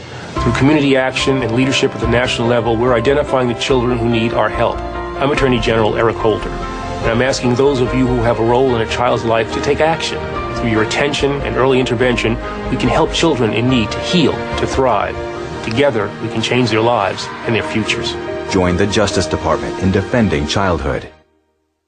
100% success rate in modifying free consultations at 10%. Does this sound familiar? If you're in need of assistance with your mortgage, be careful where you turn for help. Loan modification scammers will offer deals too good to be true. Learn the signs so your life won't be turned upside down. Know it, avoid it, report it. For more information or to report a scam, call 1-888-9950 or visit HUD.gov/prevent loan scams. As a National Guard or Reserve member, you served your country. Now let VA serve you. I wouldn't be here today as a successful woman without the help that I received. Your VA honors your service by providing a wide range of veterans benefits. From home loans to job training, VA benefits can help with some of life's toughest challenges. What's important about VA benefits is they don't just touch you as an individual. They can touch your parents, maybe your grandparents, your child. Go to benefits.va.gov/guardreserve to learn more, including how to apply online using e-benefits. I just finished a master's degree recently, and now I'm working on another degree as well. So the military made that all possible. My veterans benefits made that all possible. No matter what the time is, apply for your benefits. You earn them. VA is ready to help you. Achieve your next mission. Learn about and apply for your VA benefits today. Friends, David Schuster here, and all of us at WEAC Radio are so proud of our neighbors here in Southeast D.C., especially one of our partners, the ARC. The ARC is at 1901 Mississippi Avenue Southeast. It's the home to some of Washington's best, including the Washington Ballet, the Levine School of Music, Boys and Girls Club, and the Children's Health Project. All provide a number of programs and services within the very same facility. The ARC is also home to the ARC Theater, the only theater east of the river, which hosts a variety of dance, music, and theatrical shows each year. Almost everything you could want is at the ARC, so stop by and see them. The ARC, 1901 Mississippi Avenue in Southeast. For more information, visit the ARC's website, www.thearcdc.org, or call 202-889-5901. The ARC, part of Southeast D.C. WEAC Radio is a very proud partner of the Start at Westminster, a harm reduction, prevention, and awareness initiative sponsored by the Westminster Presbyterian Church right here in D.C. START stands for Syringe, Treatment, Advocacy, Resources, Training. These are the core elements of the harm reduction philosophy at START. The goal of this program is to reduce transmissions of HIV, hepatitis, and other bloodborne infectious diseases by empowering those at risk of infection with the tools, resources, and referrals they need to take charge of their health. Over the past year, the Start at Westminster tested over 1,600 people, and they're averaging about 150 tests each month. And of course, with the proper funding, that number could go even higher. For more information on this terrific program, go to www.startatwestminster.org. Or visit the Westminster Presbyterian Church, 400 I Street Southwest, right here in Washington, D.C.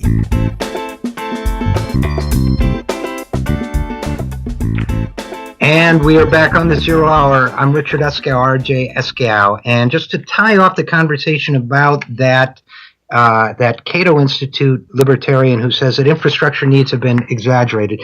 I have a couple documents here if you're watching the webcast. One is the National Transportation Safety Board issued an urgent warning to replace these gas pipes after a fatal explosion in Allentown, Pennsylvania. I will show you the date of that here. For those of you watching the webcast, for those of you listening on the radio, 6 August 1991. So I would say not urgent. Second document I want to show you here, or tell you about pipeline replacement updates from the U.S. Department of Transportation. New Jersey has 5,044 miles of old cast iron pipelines that need to be replaced. New York has 4,417. Massachusetts has 3,792, on and on and on, each one of which could cause an explosion like this one. Not urgent? Gosh, I don't think so. Exaggerated? Gosh, I don't think so. We'll end with this chart right here. Average age of New York City infrastructure in years shows that gas mains in New York City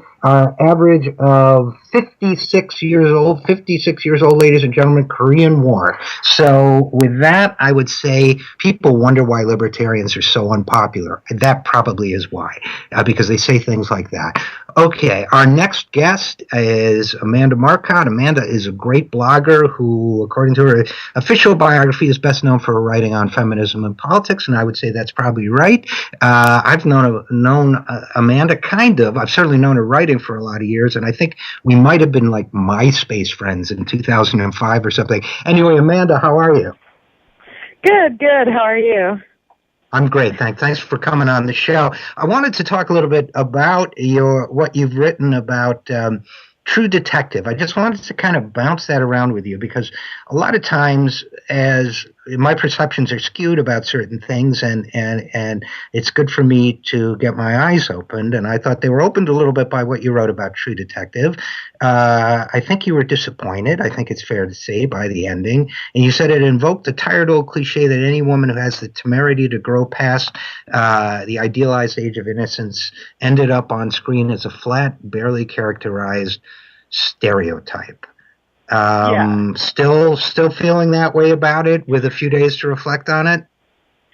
Yeah, I mean, I think that's like, to be clear, just because I think a TV show or a movie fails to characterize women well or fails on some kind of gender point doesn't necessarily mean that I think it's bad. I really enjoyed the finale of True Detective. I enjoyed the show for what it was, which is, just kind of Pulp Fiction type horror / mystery. So, but it is true that like the show did throughout most of the season dangle all these sort of tantalizing hints that they had something more interesting going on about gender. The character, like Marty, the character played by Woody Harrelson, is held out as almost as a joke on screen because he's such a vicious misogynist. They make a big point of how he has all these double standards where he can screw around all he wants, but he expects his wife and daughters to be firmly under his control. So I thought, surely they're going to do something with this. Surely at the end of this, they're going to have some great big reveal that's going to show that there was more interesting stuff going on with gender than it initially seemed in the show. And then at the end, there just wasn't. There was no big reveal. There was the characters not only didn't pay for their inability to see the women in their lives as full human beings, but in fact, it kind of got validated and forgiven for that. Well, that's an interesting viewpoint. First of all, I really appreciate your, observation that you could enjoy the show anyway. There's a cliched view of whether it's leftists in general or feminists or liberals or you name it, that somehow you can't enjoy life, and I really appreciate that. I had much the same reaction. Interestingly, and this is one of the reasons why I wanted to talk to you about it, I think you're almost certainly, I do agree with you as I think about it, but what that finale, which I also enjoyed, one of the ways it disappointed me, besides not closing off many loops that it seemed to open up during the series, is it also fell into a very cliched and a derogatory view of Southerners. It really, really got to the sort of Erskine Caldwell, they're all interbreeding, sister, seducing, gothic, creepy, serial killers, as opposed to doing something interesting with the Yellow King and all of that too. So is it possible that, so I saw a little, Southern culture contempt there too, and a few other kinds as well. So is it possible that the writer just kind of raised so many specters that he couldn't clear up, that he just had to kind of tie off some loose ends and get out of town while he could? Yeah, I mean, it seems that they basically had to go that way, but I agree that I found that the big bad at the end sort of was a little bit disturbing insofar as I think it would have been a lot more fun to directly satirize the old boy network of the South rather than, fall back on the cliche of like, I think, if you're paying close attention to the show, it's clear that the character who's killing all these people is the illegitimate son of a wealthy, well-respected family. And the implication, of course, is that family's evil is trickled through to him, and he just doesn't keep a lid on it because of his lack of education and resources that they can, right? I think that's what you're supposed to get out of it. But since you never actually see the real bad guys, the wealthy old boy Southerners that I think make a great villain because those are real people in real life that, definitely have it coming. You never really see those guys, and you never really see them do the evil things. So I could definitely think a lot of viewers might just be left with the feeling that the villain was white trash, and Right. instead of like the broader context that I think that was supposed to be in. So maybe it just Right. needed to be one more episode or something. I don't know. Well, no, you're absolutely right, because I thought where I was hoping it was going was, look, Louisiana is a corrupt state where business interests and the big churches and everybody else have kind of collaborated to steal the oil revenue and the other kinds of revenue. It's really very third world in certain ways. And in my ideal world, not only would they have addressed the gender specters that they raised, but they would have dealt with that too, instead of having it be just another kind of, like the Hills Have Eyes or something, scary people living in a rundown house. But, look, we don't get to, the moral is we don't get to write these things, but for ourselves, we have to take what the writer gives us, but they are an opportunity to start conversations like this one, where we can kind of explore our own preconceptions about words, ideas, gender roles, and so on. And with that in mind, if it doesn't throw the rhythm off too much, I wanted to pivot a little bit, because you wrote a great piece also about the word bossy.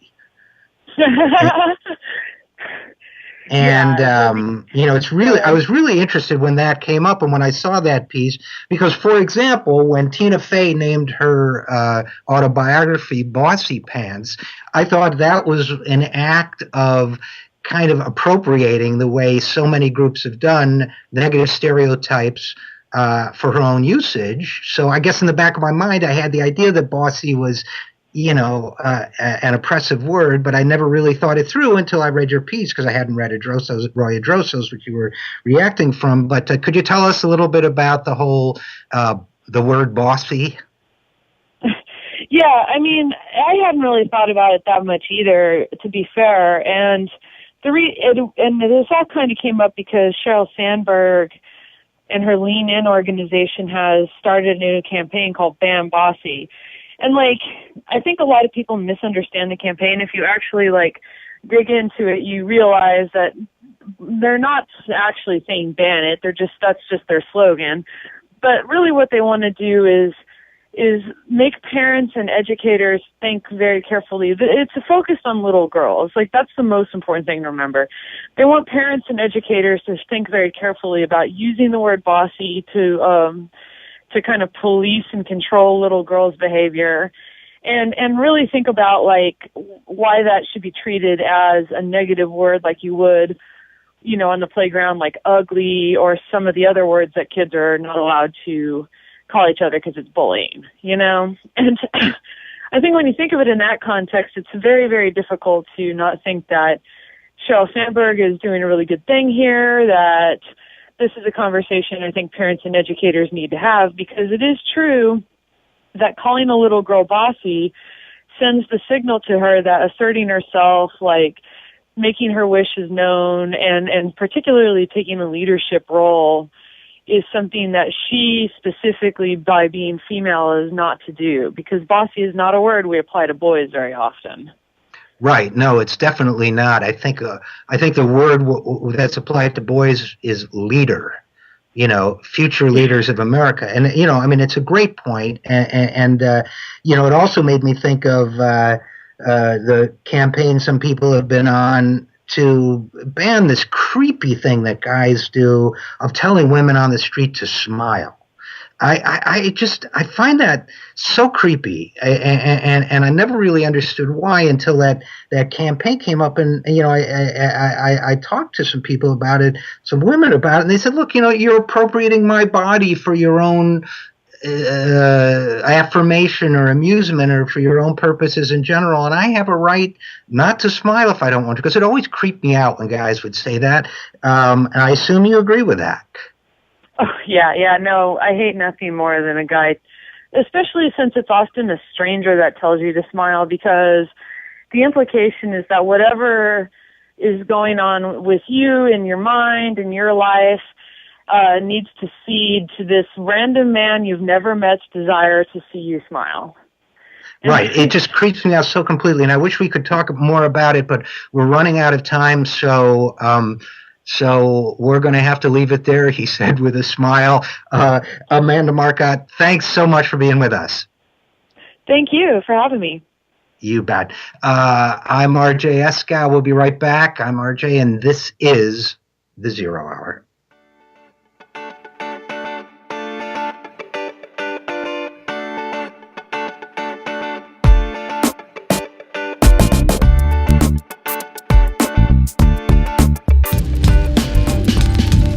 You're listening to We Act Radio, WPWC 1480 AM. Now get out there and do something.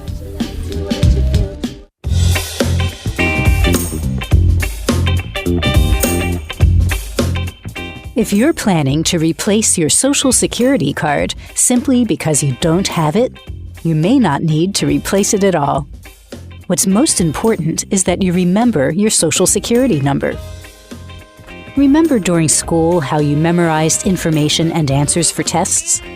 In the same way, you should memorize your Social Security number. Knowing your number is important, but having the card may not be. If you really do need to get a replacement card to show to an employer, it's easy to apply for a new one. Find out how at www.socialsecurity.gov/SS number.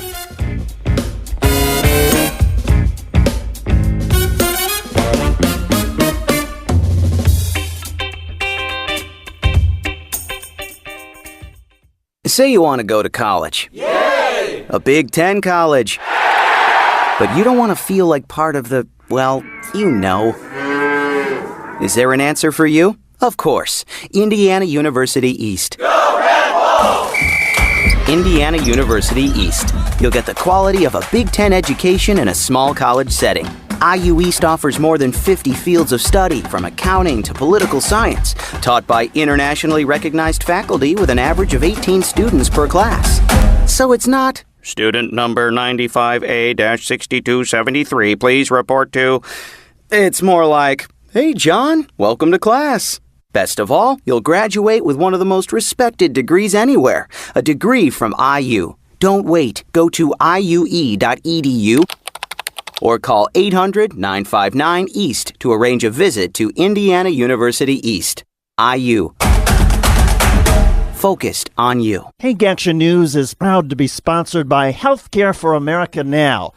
HCAN is a national coalition of more than 1,000 groups in 50 states, representing 30 million people. HCAN works to promote, defend, implement, and improve the Affordable Care Act at both the state and federal levels.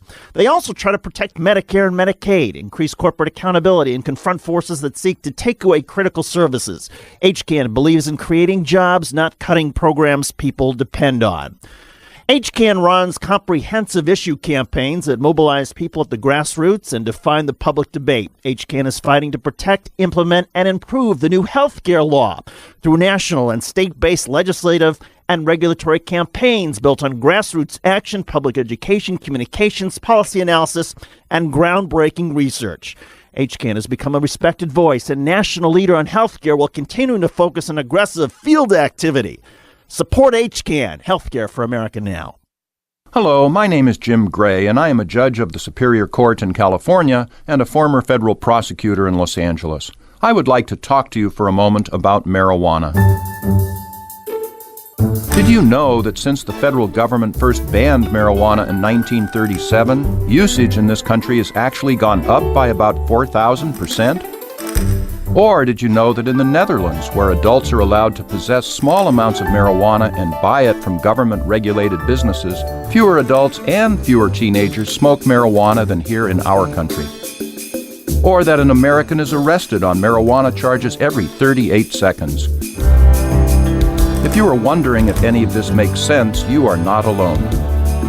To find out more, contact the Marijuana Policy Project at 1-877-JOIN-MPP or visit them on the web at mpp.org. Thank you, and good luck to us all.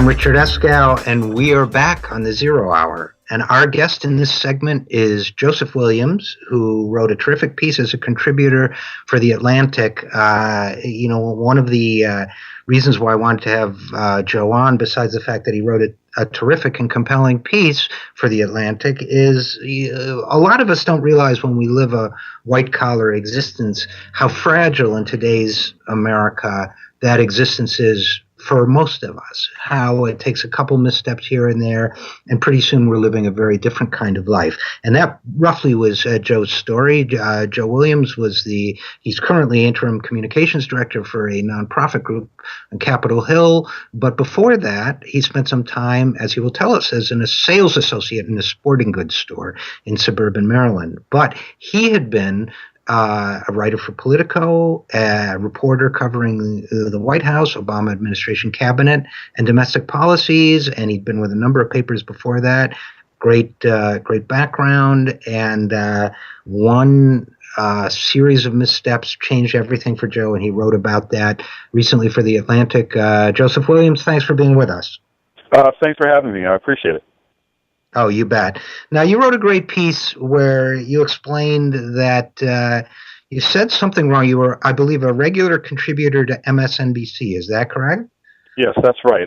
Basically, during the 2012 election, I was asked to go on camera and talk, representing Politico, and talk about Mitt Romney and kind of the difficulties he's been having at that time, reaching out to minorities. And part of the reason why they asked me that is because Mitt was going to appear before the National Council of La Raza, and it was his first kind of big speaking engagement in front of a minority audience. And, beg your pardon, towards the end of that interview, I just mentioned, mindful of some of the things that I'd seen when Romney was running for governor and I was living in Massachusetts, he really seemed awkward around people who were of color, people who didn't seem like him. And I said, and I'm not sure why this is, but I said, I think the phrase white folks just really touched a nerve with conservatives, and they just went ballistic on it. They scraped my Twitter account. They went all through my background, find some really interesting and, things that I hadn't even thought about because they were just kind of mindless, and I thought no one would ever see it because I was just some person, a random reporter. And that led to Politico suspending me, and then I later had a separation agreement with them out on the street, as it were, looking for new work. Now, they suspended you. I'm trying to, your actual quote was Romney is very comfortable with people who are like him, but when he comes on Fox and Friends, they're like him. They're white folks who are very much relaxed in their own company. Now, it seems to me, look, that doesn't seem that extreme to me. I mean, it seems to me, as you say, maybe the choice of white folks is as words upset them, but I'm not really. This created a firestorm. I mean, this was huge, and I'm not sure why. And I'm not sure why Politico suspended you. Did they tell you? They mentioned we had a meeting that afternoon, that evening rather, and in that meeting they talked about how it was not only that, but it was about how conservatives had just basically gone through my entire background and found some things that Politico found distasteful. And in addition to that, the right wing is very expert at whipping up a frenzy. The one thing that progressives and the left don't do all that well is the way the right wing controls the message. They will focus, they will dive in deep, and whatever it takes, they will do to make sure that they get heard, and that's part of the problem. So in essence, it was not just what I said, but it was a reaction to what I said, and Politico was quite uncomfortable with that kind of scrutiny, particularly from people that they had to deal with on a day-to-day basis. So even beyond that, the Romney campaign complained in person. They had somebody call John Harris, the editor. They would never tell me who that person was, but whoever it was had enough influence to urge John Harris that this was a problem that needed to be taken care of, and so he did. And so you got fired, and then while you were looking for new work in our journalism field, they didn't lay off. I mean, they kept digging, according to your account, and they found that you had pleaded guilty to assaulting your ex-wife. Is that correct? That's right. My ex-wife and I have been, we had been together for 13 years. The marriage was slowly deteriorating. Things really got bad once we got divorced.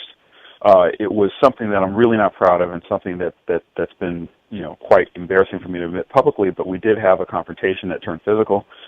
In order to put the incident behind me, I agreed to very, very minor punishment from the court. And halfway through completing it, the gossip columnist Betsy Rothstein with Fishbowl DC got hold of my court file and published it, mostly because at that point I was in the public eye, and she wanted to capitalize on it and get a nice headline-grabbing story, and mission accomplished. So that, in essence, put this toxic cloud around me that was so bad no one was willing to touch me at that point.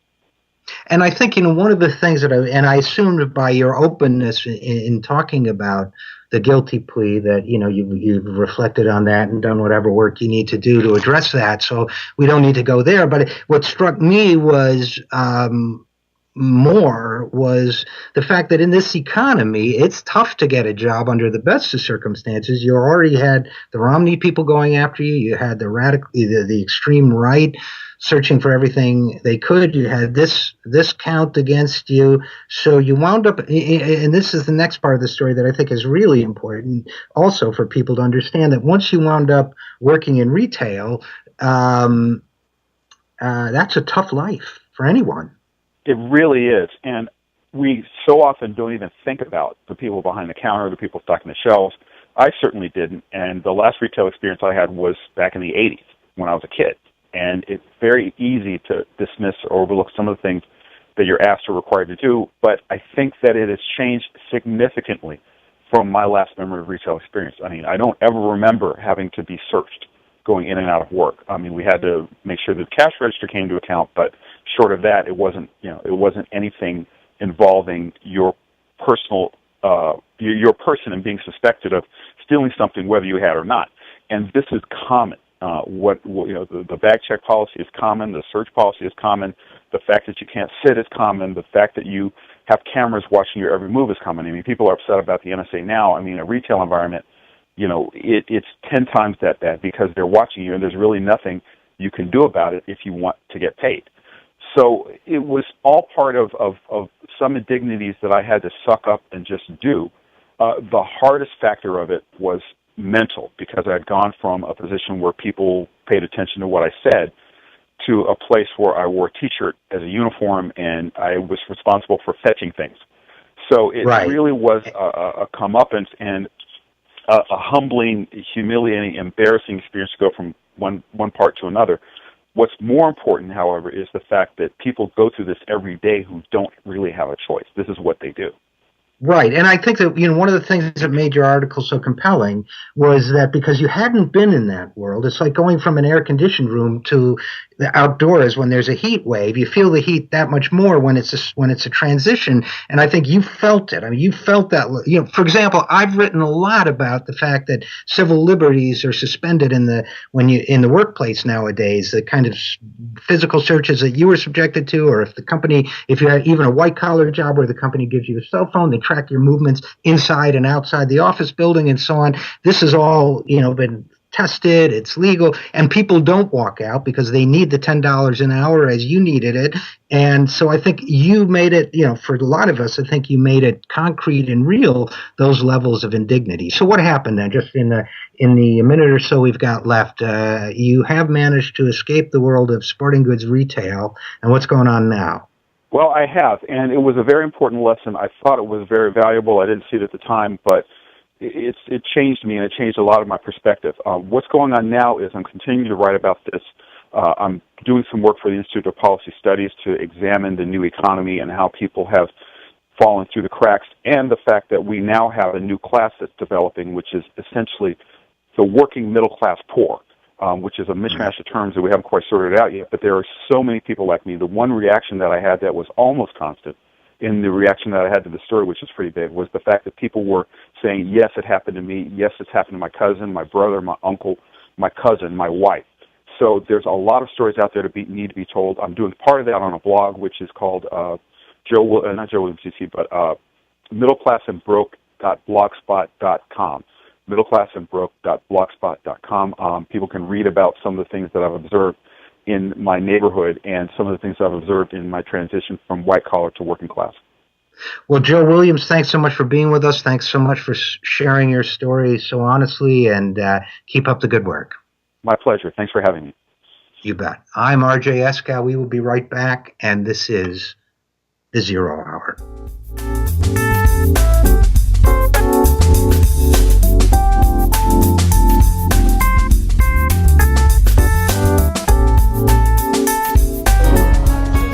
Education beyond high school, a path to opportunity and success for our young people, and the key to building a better life for themselves and ultimately their own children.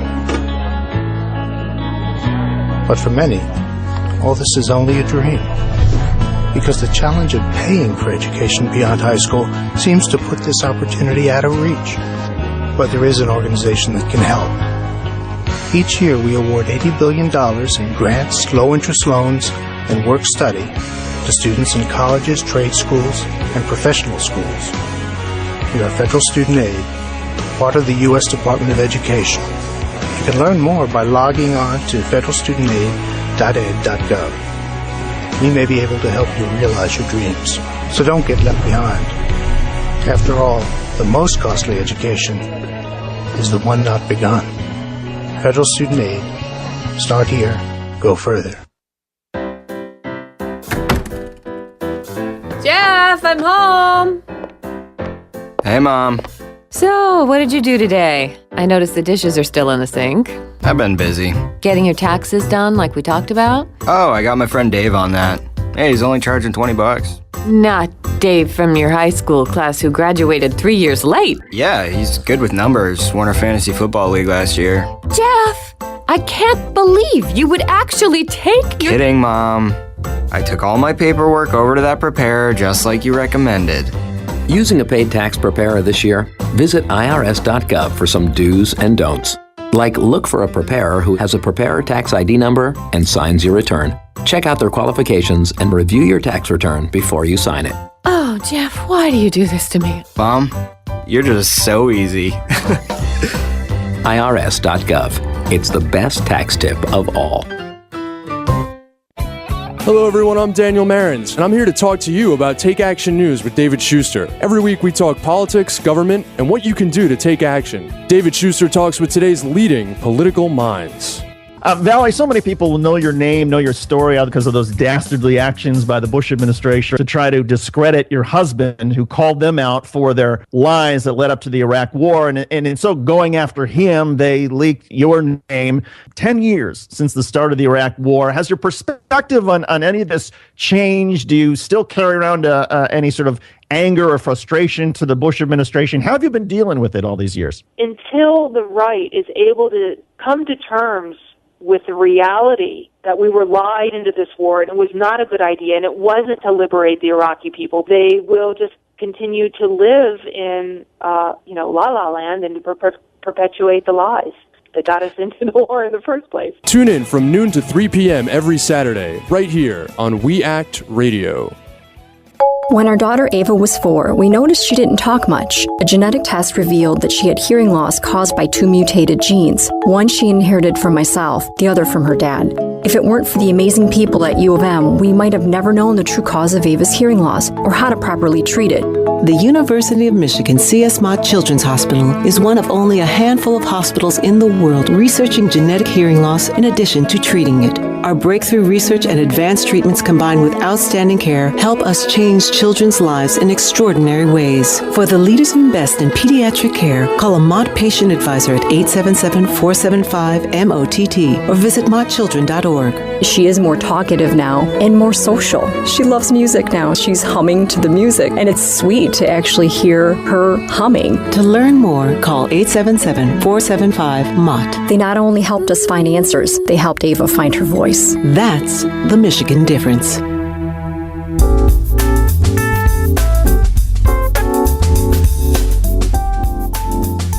We are back on the Zero Hour, And in this segment, we're going to talk about the nature of consciousness. I guess all that True Detective watching has made the nature of consciousness and human existence a pop culture phenomenon in the United States, but we always cover that sort of thing here on the show. And our next guest is Professor Stanislas Dehaene, who is a professor at the Collège de France. He is actually speaking to us not from France, but from Uruguay. He is the author of a new book, and he's written a number of authoritative books and articles on the subject, but his new book is called Consciousness and the Brain, Deciphering How the Brain Codes Our Thoughts. Professor Dehaene, thanks so much for being with us. My pleasure. Now listen, one of the reasons why I wanted to have you on is I was intrigued by your book and by what I've been reading about it. I haven't completed it yet, but philosophers and scientists both have been struggling with the identity and nature of consciousness for a long time, and you seem to have a sense that you've cracked the code of what it is, and I wanted to talk to you a little bit about that. Is that a fair statement, first of all? I don't think the code has been cracked completely yet, but what I'm explaining in the book is how the problem has been turned into an experimental problem. We've essentially brought it to the lab.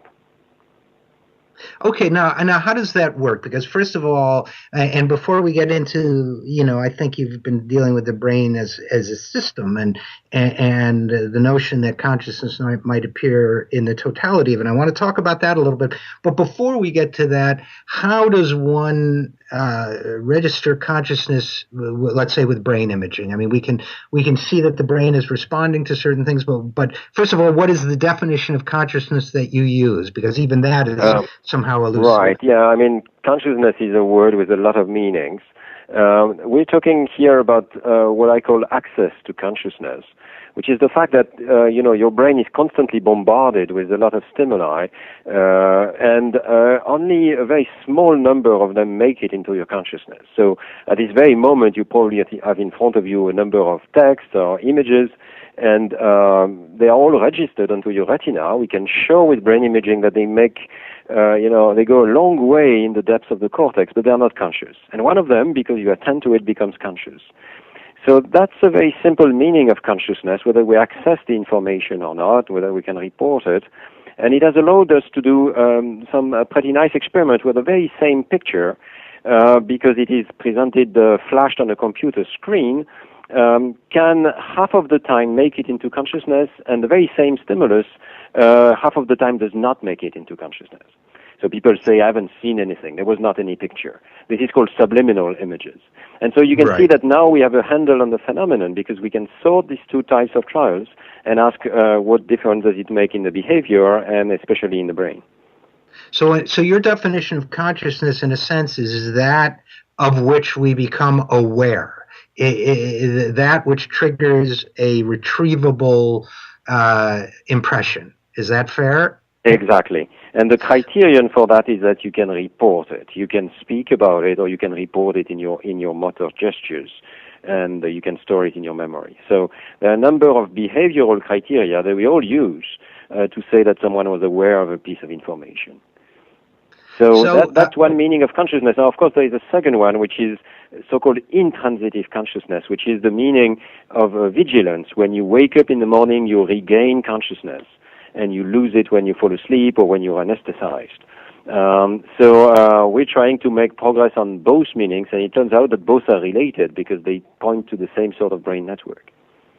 So would it be the relationship where this vigilant consciousness is almost, this is a very crude comparison, but almost like a carrier wave upon which these transient images and impressions come and are later recorded? Or is that jumping the gun? And yes, mind. That's not a bad metaphor. Essentially, when we wake up in the morning, we regain consciousness. We regain the ability to have these centralized states that are synchronized across the cortex, and each of these states is a particular state of consciousness. Our consciousness constantly changes, maybe 3-4 times per second, to a different object of thought. So the ability to have this sequence of states is what we call consciousness in the intransitive sense, That's what we regain when we come out of coma, for instance. Once we are in this state, then we can have a chain of mental events. Each of them is an event of access to consciousness. So this gets to the quote which you made, which caught my eye, which is systemic, which is consciousness is brain-wide information sharing. So in other words, I think what you're saying, but correct me, I think what you're saying is that when the brain in effect comes online, let's say when you wake up in the morning or when you come out of a coma, whatever it might be, that regain consciousness, that what you're regaining when you regain consciousness is a system, a brain that's functioning as a system which is aware of the external world, but also interacting, its various parts are interacting among itself, creating an ongoing state of awareness. Right. So I need to tell you about some experiments that are very simple that we did in the lab. So we contrast pictures that you're aware of and pictures that you're not aware of, that are, both of them are present on your retina, but one of them you are able to report being conscious of. When we make this contrast, we find that there is a phenomenon that we call ignition. The picture that you're conscious of climbs through the cortex, and at some point the whole network of long-distance areas, part of which is comprised of the prefrontal cortex, just behind the frontal bone, is ignited. There is a sort of avalanche process, and as you can imagine, just like an avalanche, half of the time when you throw a snowball, it will fall down the mountain and nothing will happen, and half of the time maybe you get the whole avalanche, the whole thing gets self-amplified and cascades down the entire slope. Well, that's very much what we see at the brain level, and a conscious event is one where the brain communicates with itself in such a way that it's able to hold on to the information. The information becomes reverberant, and it stays in the system, and the claim is that that's what we call being conscious. That's when we have the information in mind, ready to be reported verbally, to be stored, to be kept for as long as we wish in mind, although maybe the input was very brief. So a state of brain-scale communication. So this is, and when you describe this process of ignition, as you called it, when an event becomes conscious, it really read to me like a cascade, like a fountain is turning on, a cascading. Engineers talk about cascading failures leading to nuclear meltdowns or whatever. You could call it a cascading success, I guess. That's what I pictured in my own consciousness, was this cascade of events, and I don't know if that's true or not, but assuming that's a pretty good metaphor for what's going on, and it means that it's not so difficult to measure. So, people made a mountain of the problem of consciousness, but in terms of brain activity, it's not so hard to find correlates of consciousness, because it is a massive event. It creates a whole lot of a difference to be aware, because many different brain areas are coming online and speaking with each other. So we've just, in fact, asked for a patent for a device which is measuring in a new way, using a new mathematical equation, how much communication there is between distant brain areas. And it turns out that this is a pretty good index of consciousness in patients that are recovering from coma. Does that mean my wife could use your machine to know whether or not I'm truly paying attention to her? Well, that's a bit different. We are now measuring the sort of global state of consciousness. So we have to go back to this difference between consciousness as a vigilance and consciousness of a specific item. So it still remains a bit difficult to tell whether you're conscious of one specific item at a given moment, but it's less and less difficult to tell whether a person is conscious or anesthetized or in coma. All right, I'm going to do a terrible thing to you right now. We only have about 30 seconds left, and I'm going to ask you just basically yes or no. Do you think it would be ever possible to create a conscious computer? I think it's completely possible. In the book, I argue it's possible. We are not so far from understanding what it takes to put into a computer architecture. The first stage is, of course, to understand how the brain does it. And you feel you're achieving that stage. So it's a fascinating topic. I thank you so much for joining us during your travels. Wish you the best, safe travels home. And thanks again, Professor Stanislas Dehaene, Collège de France. His book is Consciousness in the Brain, Deciphering How the Brain Codes Our Thoughts. Fascinating stuff. We'll be right back. I'm Richard Eskow, and this is The Zero Hour.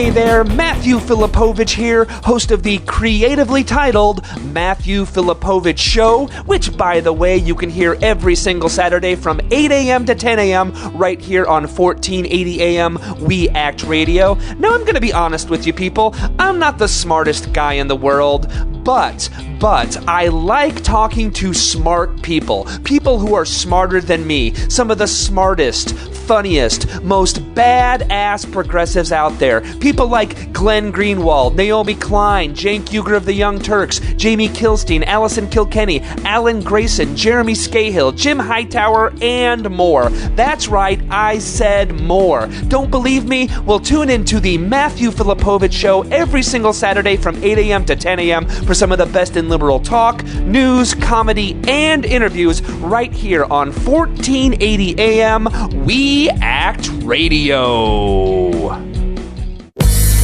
You're listening to We Act Radio, WPWC 1480 AM. Now get out there and do something. Western state Republicans engaged in legal battles about same-sex marriage. Do you know which side they're on? I'm Bill Newman, and this is the Civil Liberties Minute. Soon, the federal 10th Circuit Court of Appeals will hear arguments in the same-sex marriage cases, appeals brought by Utah and Oklahoma that seek to reverse the federal district court decisions that struck down those states' bans on same-sex marriage.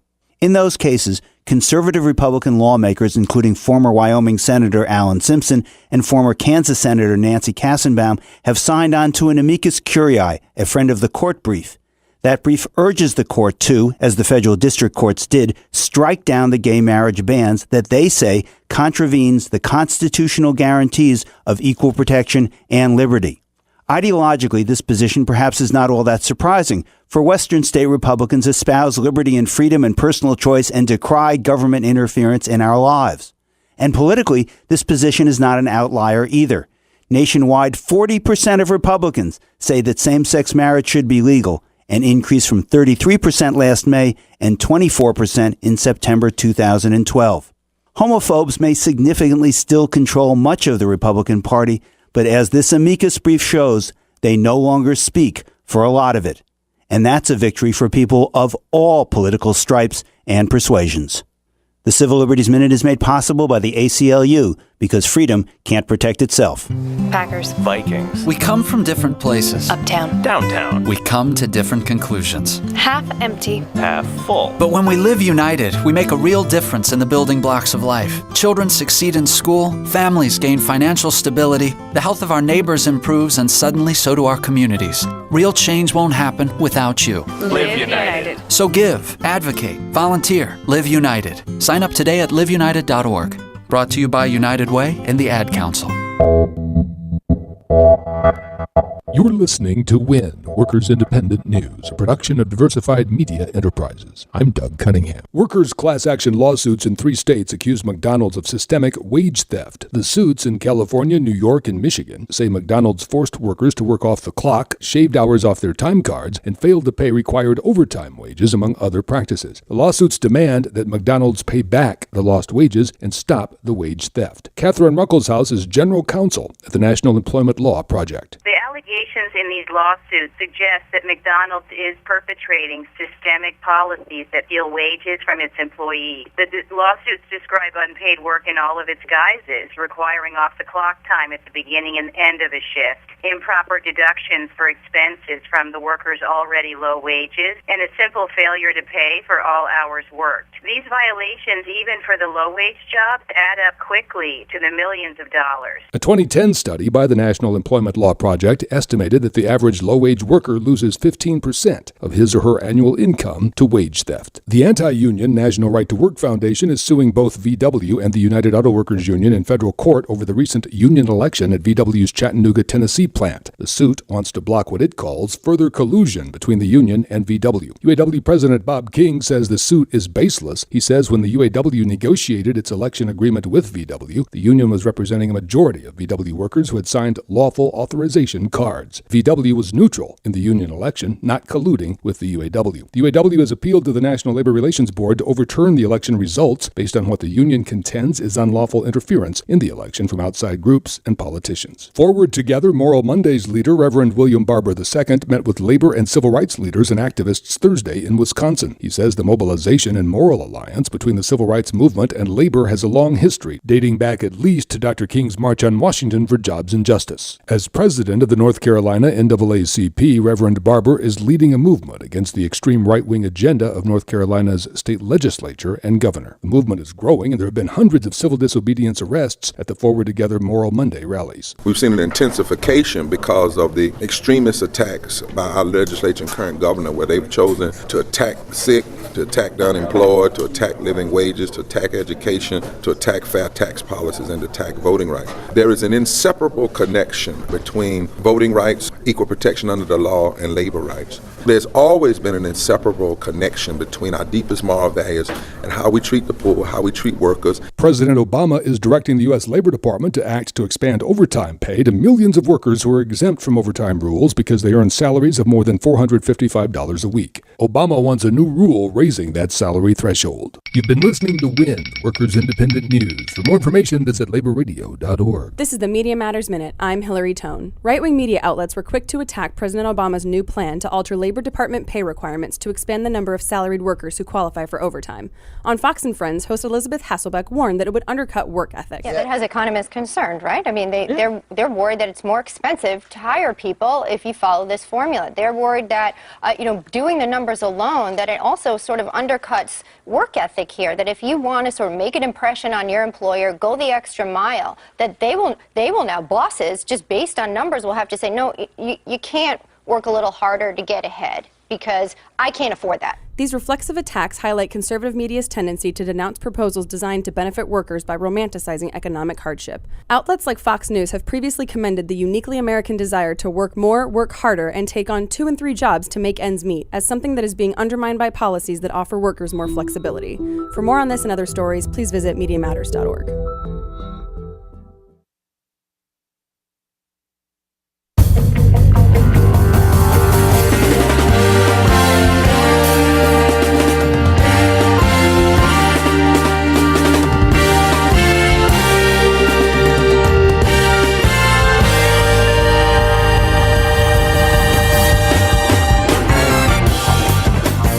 You are now listening to The Zero Hour, RJ Eskow, produced by the Wittaker Radio Network in Washington, D.C. and broadcast across the nation. Visit us online at thisisthezerohour.com or at youtube.com/thezerohour. Ladies and gentlemen, RJ Eskow. That would be me. I'm Richard Eskow, RJ Eskow, and this is the Zero Hour. We've got a great hour coming up for you again. We're really, I'm getting real happy here. We're going to be talking about the way the mind processes certain political information and other information. We're going to be talking about psychiatry and the way that psychiatry has overused prescription drugs. And in general, we're just going to have a very interesting discussion about, we closed the last hour talking about the nature of consciousness. Now we're going to be talking about, that was your mind. This is your mind on politics. This is your mind on social interactions. And what does that mean for us in our future? So stick around. In the meantime, I want to talk about, just for a minute, about a very specific policy and something that means a lot to all of us, including our show's sponsors at Social Security Works. But we had a good development this week politically, which is another Democratic senator signed on to the idea that instead of cutting Social Security, which used to be political wisdom in Washington, D.C. until very, very recently, unchallenged by leaders of either party, the only disagreement was should it be privatized, which the Republicans said yes to, or merely trimmed down as the president was proposing.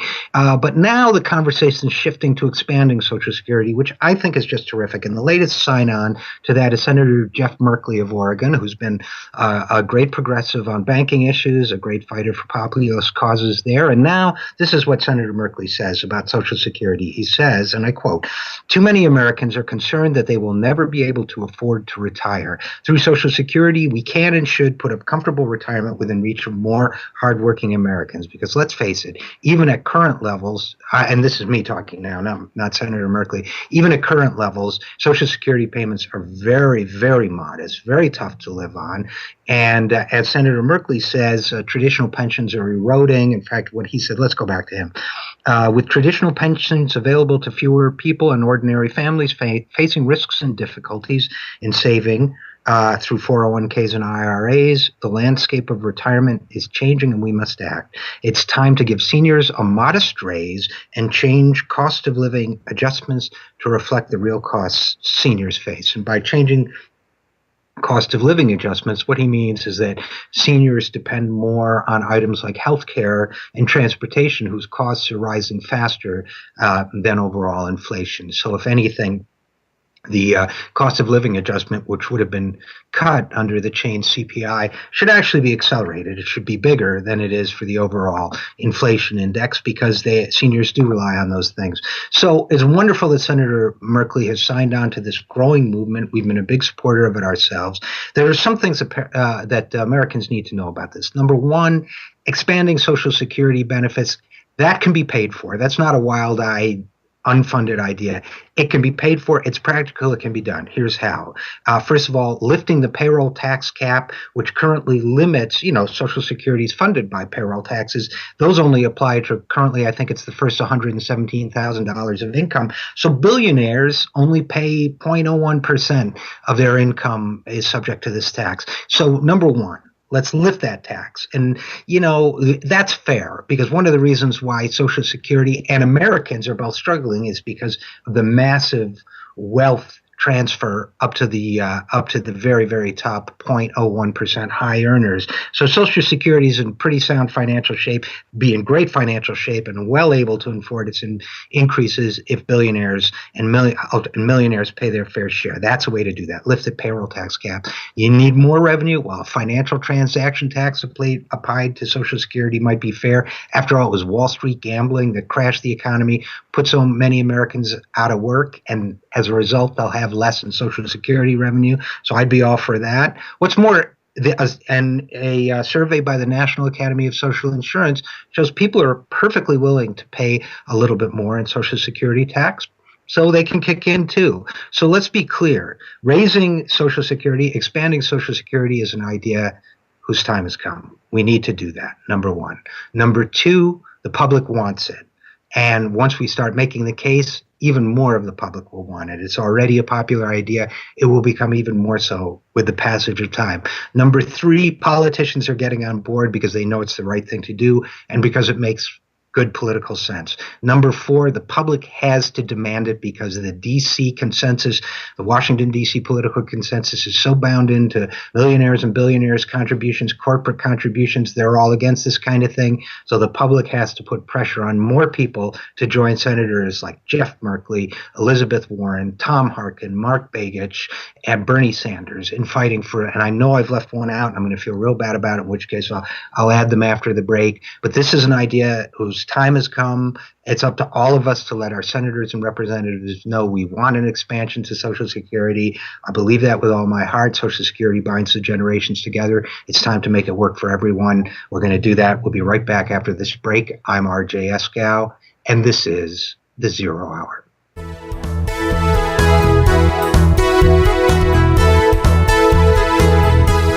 Sergeant Michelle Garcia served meritoriously in Iraq and has the medals to prove it. Soon after leaving the Navy, Lieutenant Chris Scott found a job, a home, and started a family of his own.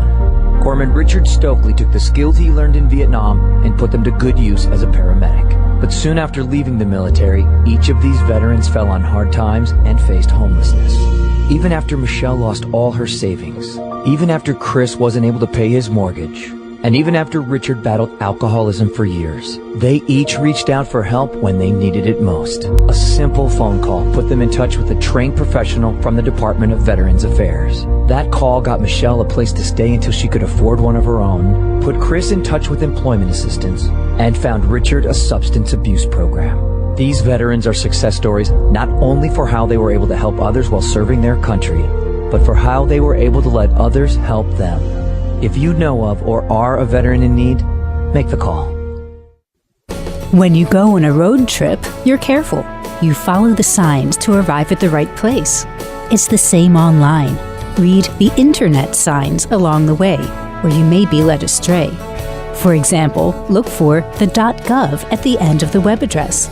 If it isn't .gov, it isn't the real Social Security website. People are often victimized by misleading advertisers who use terms like Social Security or Medicare to trick the public. These companies charge a fee for free Social Security services. These services include changing your name and getting a new Social Security card.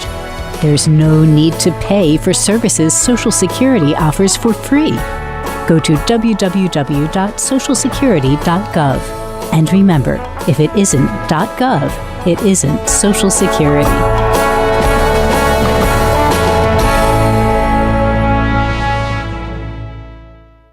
Would you like to secure stable employment, affordable, high-quality child care, or an opportunity to serve your community through meaningful volunteer and internship experiences?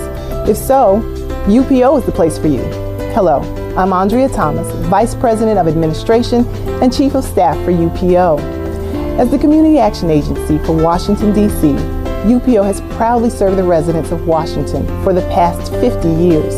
Annually, we impact the lives of nearly 100,000 Washingtonians, 100,000 people advancing their education, securing employment, maintaining housing stability, and investing in their communities through volunteerism.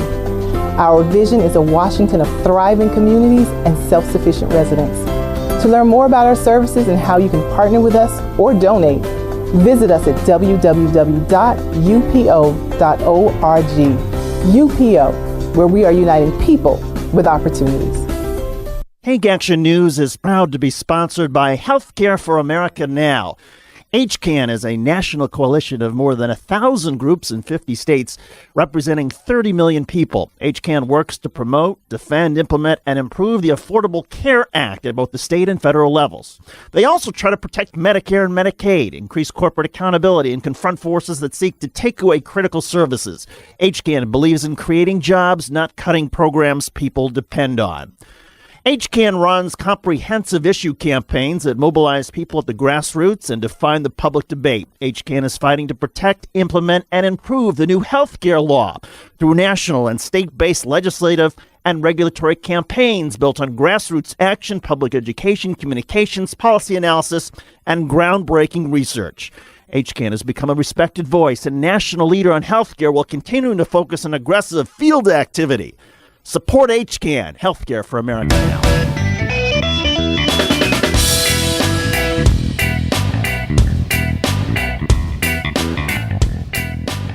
I'm Richard Eskow, and we are back on the Zero Hour. Our next guest is going to tell us a little bit more about what it means. We've talked about consciousness and how consciousness may be formed in the brain, but let's go now from the exterior of the skull to the exterior world where we work with and interact with and live with and sometimes marry or parent or our children to other human beings.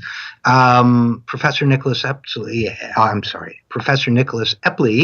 has written a book called Mindwise, and Mindwise tells us that the subtitle is How We Understand What Others Think, Believe, Feel, and Want. The book's gotten a lot of favorable reviews from folks who say that it offers a lot of insights into social relations. Unfortunately, it is my understanding that we don't have Professor Epley yet. Is that correct? Apparently we do not. Okay. Mindwise, How We Understand What Others Think, Feel, Believe, and Want. All right, what do I do? All right, let's take a vote. What do I do while we're waiting for Professor Epley? My thought is to talk a little bit more about Social Security. How's that work for you? Okay. The other thing that happened in Social Security this week that was not quite so positive was that Abby Huntsman, daughter of the presidential candidate John Huntsman, went on MSNBC, The Cycle, and told everybody that millennials are getting a raw deal because oldsters are, sucking up all of the Social Security money. Absolutely fictitious, and all the solutions that are being proposed would actually hurt millennials more than they would hurt the older generation, like her father's generation.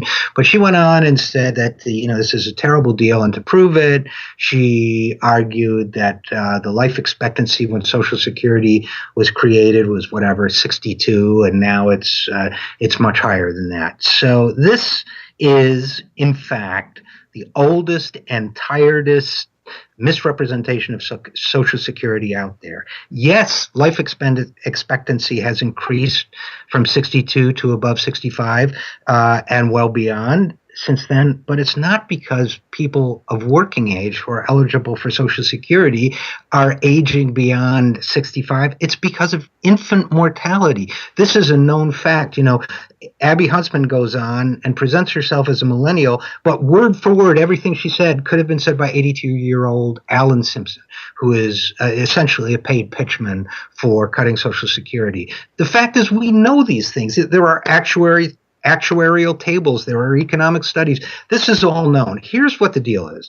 The reason why life expectancy was 62 years in 1938, or whatever it was, low 60s, was because so many children were dying in childbirth or shortly thereafter. There was so much infant mortality that if you averaged in those very tragically short lifespans, it brought the age way down. Once infant mortality was addressed, the average lifespan of the American came within a few years of what it is today. So what do we mean when we say that, when we trot out these numbers to try to convince people to panic, or to convince people that Social Security is in trouble, or that the world has changed dramatically since Social Security was invented?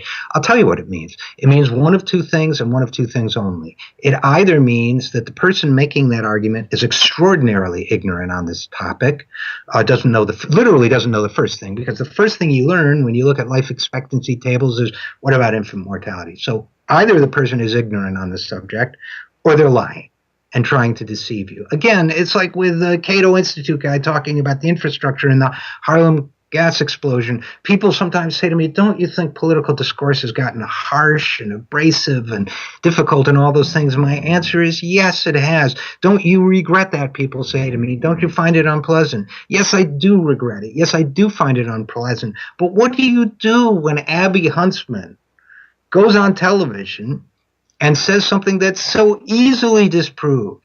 What do you do in a case like that? You assume one of two things. Either she's going out there and she's absolutely clueless, in which case shame on Abby Huntsman for talking about something she doesn't know about, and shame on MSNBC for putting her out there, frankly. So that's number one. I mean, she looks good on television. She's photogenic. She has a famous father, and in our no longer meritocratic society, all it takes is famous parents, apparently, whether you're Luke Russert or Chelsea Clinton or any of these other people who got there on the strength of last name recognition. So you go out there, you have no idea what you're talking about, and you talk about it anyway. Well, that's wrong.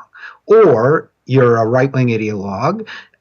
You want to follow in your father's footsteps and enter into a political career, and you figure the best way to do it is to make your bones by deceiving millennials about what's really wrong with Social Security, which has been a surefire path to success in the Beltway crowd for a very long time. Either way, I wish I could say something nicer about Abby Huntsman and her misstatements, but I just can't. It's tragic. It's terrible, just like the Cato guy. So where do we go now? Do we another big deception that we hear about Social Security is it's going to crash because all these baby boomers are about to retire and there's no money for those baby boomers. Let me tell you something about baby boomers. The last one was born in 1964. So 1964 to today, that's 50 years. We've had a half century to count baby boomers. So we have had a good count of baby boomers since roughly 1965. We've known how many are out there. That's why people were genuinely concerned about the financial future of Social Security in the early 1980s. It's why Ronald Reagan and Tip O'Neill got together and negotiated, compromised on a solution that wasn't everything the left wanted, wasn't everything the right wanted, but they came together for a solution that works, and still works, essentially. Okay, so here we are. We are today. We worked out the baby boomer problem more than enough in the early 1980s. And a lot of people forget, when we worked out that baby boomer problem, we did raise the retirement age. People keep talking about raising the retirement age. We raised it. It's going up. I'm not going to retire at 65. If you're younger than me, which many of you are, you're not going to retire at 65 either. In fact, it's going up to age 67. So that one's been addressed. We've already solved the baby boomer problem. And by the way, I would harken back to our interview in the last hour with Joe Williams, the reporter who found himself selling shoes at a sporting goods store. Now, Joe Williams talked about the fact in his Atlantic article, which I urge you all to read, that at age 50, he found himself standing on his feet all day and is subject to all sorts of humiliations of having his backpack searched and so on. But standing on his feet all day, he said he found it physically grueling. Imagine how that feels at age 67.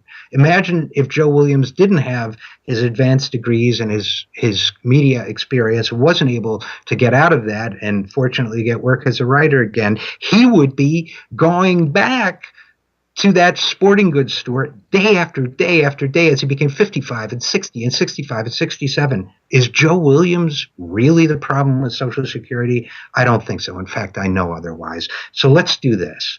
Let's talk about strengthening Social Security. Let's stop the confusion, the lies, the deception from the people like Abby Huntsman. Let's do more than that. Let's ask MSNBC to publish a retraction, to just tell us, no, Abby Huntsman gave you misinformation, misinterpreted the facts on life expectancy in the United States.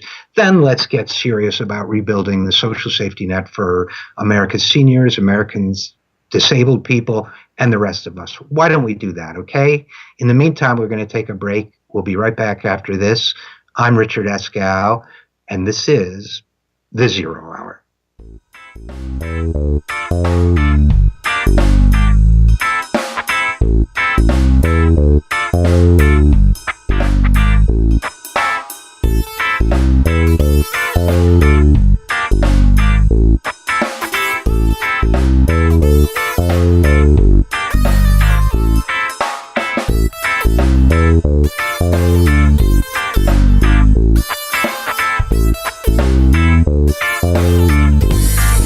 You're listening to WIAT Radio, WPWC 1480 AM. Now get out there and do something. Breast health awareness is critical for all women, particularly African Americans, because we have an increased risk of dying from breast cancer compared to women of other backgrounds. At U of M, I'm doing research here and with women in Ghana to look for an inherited link that makes African and African American women susceptible to a more aggressive type of cancer. Finding this link, I believe, will make new treatments possible. But right now, making sure that you are properly screened is our best protection. With experts like Dr. Lisa Newman, the University of Michigan Health System is a leader in cancer care. When you call our free Cancer Answer line at 800-865-1125, an oncology nurse will answer any questions you might have about the prevention, screening, and treatment of breast cancer and other forms of cancer. All calls are confidential. Call 800-865-1125 or visit ufmhealth.org/Cancer Answer line. We're working to help everyone enjoy longer, healthier lives. That's the Michigan difference. As a National Guard or Reserve member, you served your country. Now let VA serve you. I wouldn't be here today as a successful woman without the help that I received. Your VA honors your service by providing a wide range of veterans benefits. From home loans to job training, VA benefits can help with some of life's toughest challenges. What's important about VA benefits is they don't just touch you as an individual. They can touch your parents, maybe your grandparents, your child. Go to benefits.va.gov/guard reserve to learn more. including how to apply online using e-benefits. I just finished a master's degree recently, and now I'm working on another degree as well. So the military made that all possible. My veterans benefits made that all possible. No matter what the time is, apply for your benefits. You earn them. VA is ready to help you. Achieve your next mission. Learn about and apply for your VA benefits today. Hey, I'm Anderson Cooper. As a parent, you want to make sure that your child knows how to deal with bullying when they see it happening. And chances are they want to help, but they don't really know how. Well, teach them that the best thing to do is calmly walk away, find a teacher or other adult, and speak up. And do your part. Be that adult they can talk to and trust will listen. Join me to help stop bullying. Go to stopbullying.gov to find out more. True definition of hero. You've been a hero. Took a heroic effort. Every day we bring to our fans the world of sports. We speak of heroes and heroism, but there are days when sports matter little and heroes matter more. These heroes don't hit walk-off homers or buzzer-beating threes. They simply made a plan for what to do when disaster strikes. You never know when you might need to be the hero, because you never know if today is the day before a natural disaster. Prepare, plan, be a hero. Visit ready.gov. Hey there, Matthew Filipovich here, host of the creatively titled Matthew Filipovich Show, which, by the way, you can hear every single Saturday from 8 a.m. to 10 a.m. right here on 1480 a.m. We Act Radio. Now, I'm going to be honest with you people, I'm not the smartest guy in the world, but I like talking to smart people who are smarter than me, some of the smartest, funniest, most badass progressives out there. People like Glenn Greenwald, Naomi Klein, Cenk Uygur of the Young Turks, Jamie Kilstein, Allison Kilkenny, Alan Grayson, Jeremy Scahill, Jim Hightower, and more. That's right, I said more. Don't believe me? Well, tune in to the Matthew Filipovich Show every single Saturday from 8 a.m. to 10 a.m. for some of the best in liberal talk, news, comedy, and interviews right here on 1480 a.m. We Act Radio.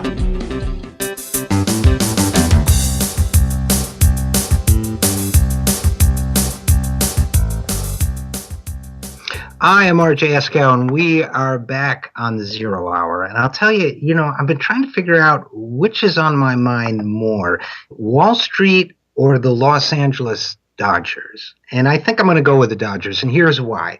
We'll get to Wall Street, but in the meantime, something's going on in Los Angeles where I spend the biggest chunk of my time. I do come to D.C. a lot, but biggest amount of my time is spent in Los Angeles, where the Dodgers have been separated from the rest of cable TV so that virtually none, only a handful of the games will be broadcast on broadcast, much less cable TV. They used to broadcast a lot of Dodgers games here. In fact, only the Chicago teams, I think, broadcast. Only Cubs broadcast more. I'm not sure.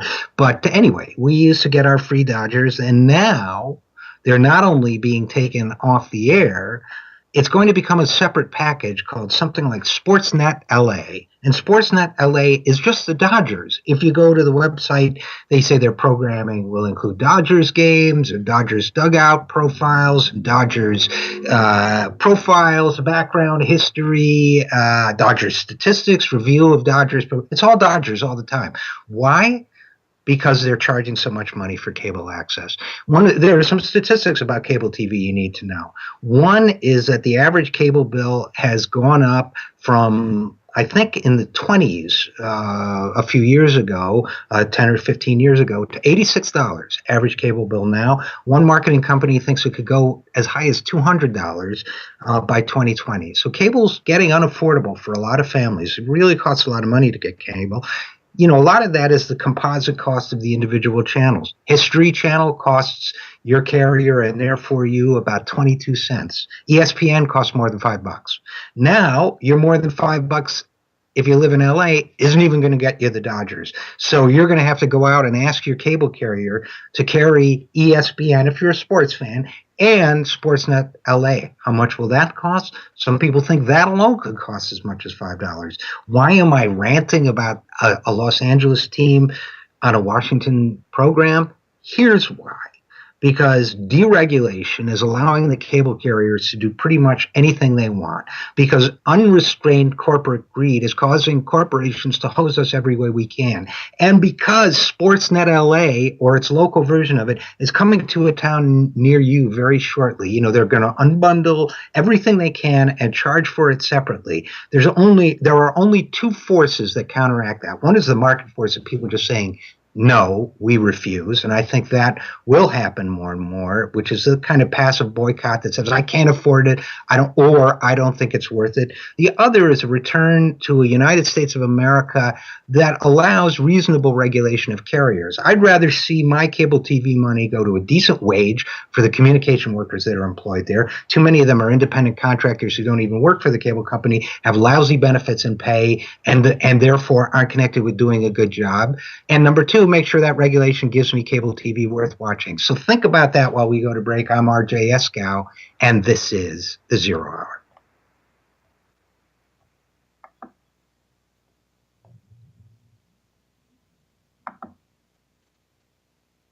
Okay, we are back on The Zero Hour. I'm RJ Eskow, and our next guest is going to talk to us about a disease that never took place. That disease is called, I think I'm pronouncing it correctly, Morgellons. Our guest is Will Storr, who has written a book called The Unpersuadables, Adventures with the Enemies of Science. And I'm told, according to Will's bio, that he did a great expose on what's really going on with kangaroo meat industry. And I'm sure if I read it, I will never look at my kangaroo meat again the same way. Will, thanks so much for being with us. It's a pleasure. Thanks for having me. Listen, so you did this great profile on a new disease called Morgellons, and you quoted the stories of different individuals who are suffering from it, and the anguish and the pain and the reports of strange bluish manifestations of it. And Joni Mitchell says she has it, which somehow is fitting, and so on. But apparently it doesn't exist. Is that right?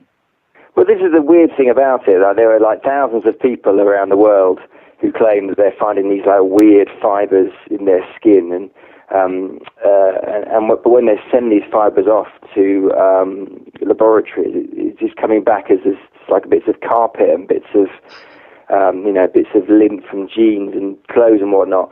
But these people are absolutely convinced that this is actually a disease that they have. And when you kind of meet them, it's very convincing. You can see, they put microscopes on their little swords, and you can see these little fibers sticking out of them. It's very strange.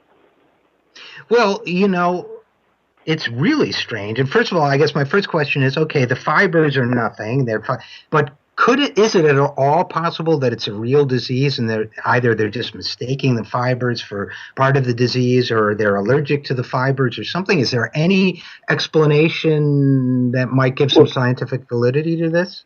Well, actually, the Centers for Disease Control did a big study on this, and they took it really seriously, and they found they found what everybody else has been finding, that these fibers were just bits of household carpet and this, that, and the other. But what I found was that what happens is that people go to their physician with these things they've picked out of their skin, and they say to their physician, "Look what I've picked out of their skin," and their physician tends to go in one direction. That's that this person is crazy. They've got delusions, they've got parasites, and they go down this whole route of thinking the person is mentally ill. And actually, I think it's the case that a lot of these people do actually have something wrong with them, but they're physically, but they're being called crazy because these physicians, just don't know what to look for. They just don't know what they're looking at. Well, so that suggests that maybe there is some sort of undocumented disease here at work. Yeah. Well, what really made me astonished was when I first did my report. My first report on Morgellons was published, I think, in around 2011 in a British newspaper called The Guardian. And when I published that, somebody emailed me and said, I've had this disease, because what people who have Morgellons say is that they're just living a perfectly ordinary life, and suddenly out of nowhere they just get attacked with the most unbelievable itching, like really, really, really, like they can't do anything about it. They start showering all the time, hot showers, obsessively changing their clothes, like it completely takes over their life straight away. And this guy said, this happened to me, but I found out what it was, and I got a solution to it. So I thought, well, this is quite interesting. So I went around to this guy's house, and and he said, he had the same story that I'd heard from all these different people, that he had this crazy itching, that he described this horrific scene where he was naked in his kitchen with a hypodermic needle picking at these fibers out of his nipples, and it was bleeding. So he remembers the blood coming out of his nipples, and he puts these little fibers in a bag, and he shows his bag to his wife, and he says, look, I've got one, and his wife goes, what, there's nothing there. And at this point, when he told me this story, I'm thinking, oh, this guy is just another lunatic. And I was like, what do you do for a living? And he said, I'm a GP, which is what we call a doctor of it. So he was a physician. And I was like, so I thought, well, this is incredible. Like, this guy's actually a physician, and he said he's got this. And so I said, well, what did you do? And he said, well, I sent the sample off to the Natural History Museum, which is the big institution in London that deals with inquiries about kind of nature. And they checked out what it was, and it was something called a tropical rat mite. And the tropical rat mite burrows into the skin, and its legs fold back, and it drinks the blood. And so what the fibers were in his instance were the legs of this mite. And he said to me, the only reason I got that checked out, because I'm a physician, I know for a fact that if I was a patient and walked into a physician and said the same thing, they would have said that I had delusions of parasitosis. They would have said that I was crazy. So, my sense is that maybe not everybody has got these tropical rat mites, but certainly these people have this itching. It could be lots of different things, but I think they're being shortchanged by the medical industry, because they just instantly go to this "you're crazy" solution.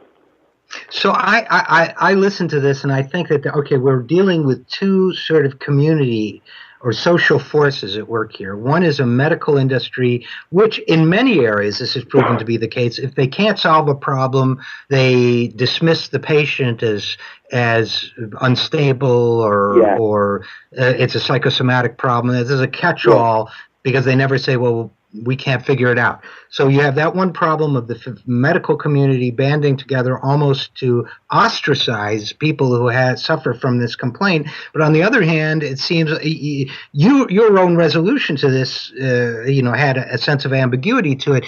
That on the one hand, then you have people seeking answers, and it may be that the answers start to become solutions in search of a problem, where this Morgellons, whatever it is a name that a variety of people can put to a variety of complaints. So they develop their own consensus, which may also in many cases or all cases be inaccurate. So you have these two bubbles. I picture these two bubbles floating next to each other. Is that a fair?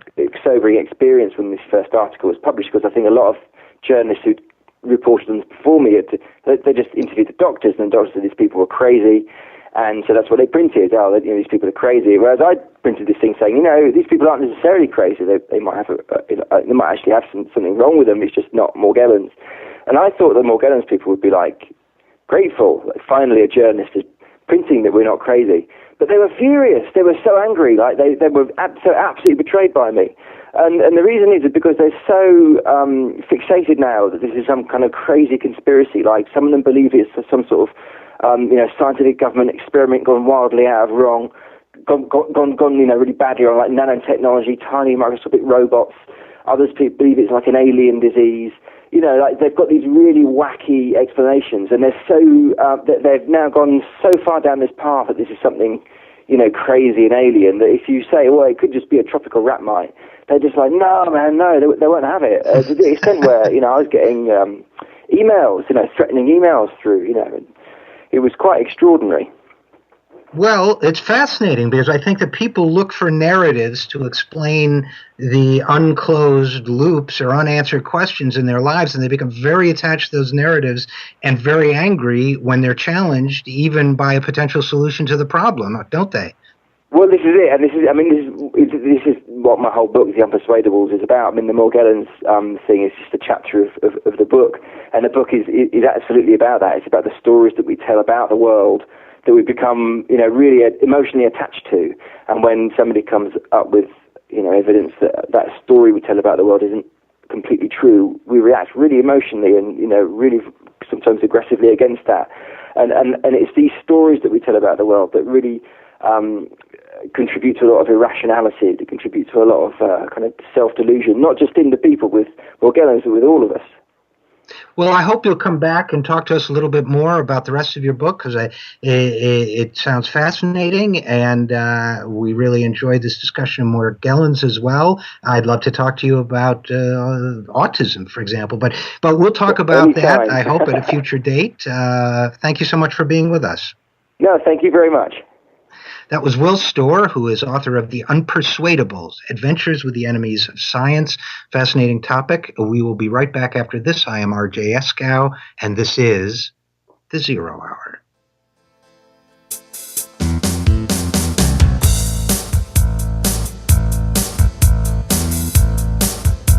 For me, guns are for hunting and protecting my family.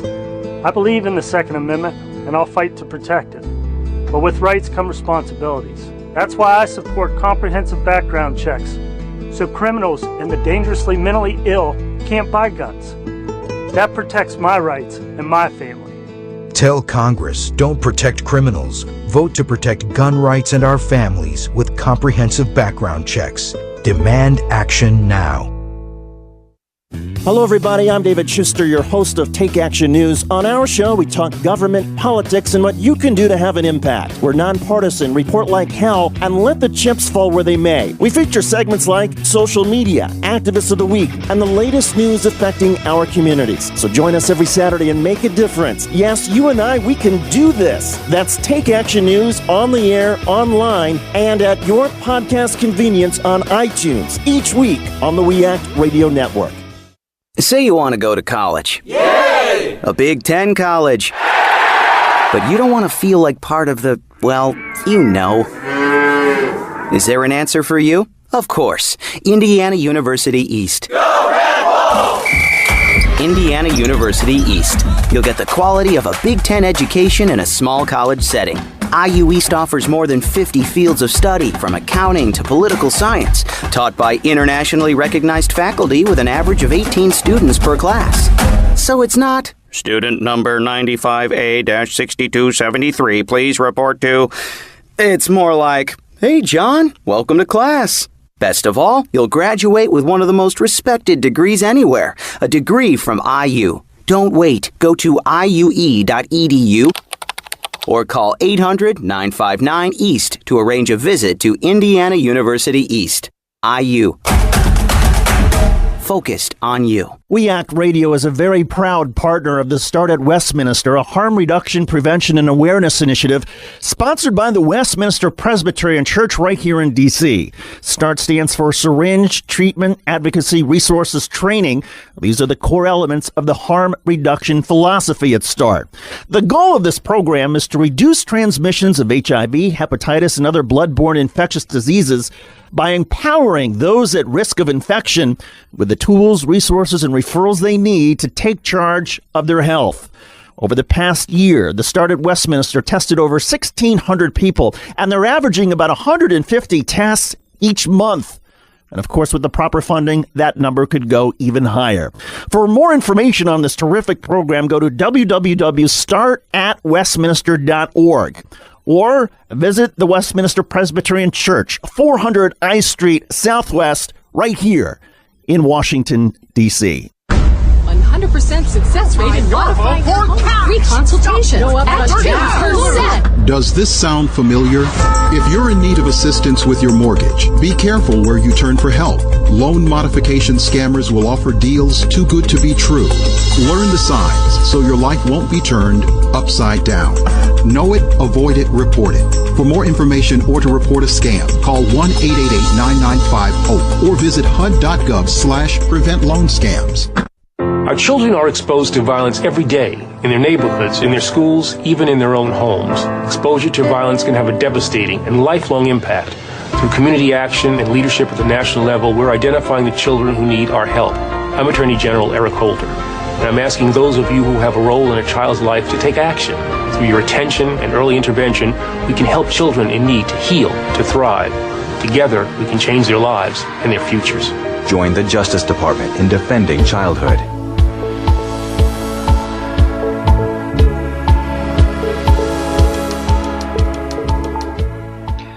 I'm RJ Eskow, and we are back on the Zero Hour. Our next guest is Robert Wittaker, who has written an award-winning book called Anatomy of an Epidemic.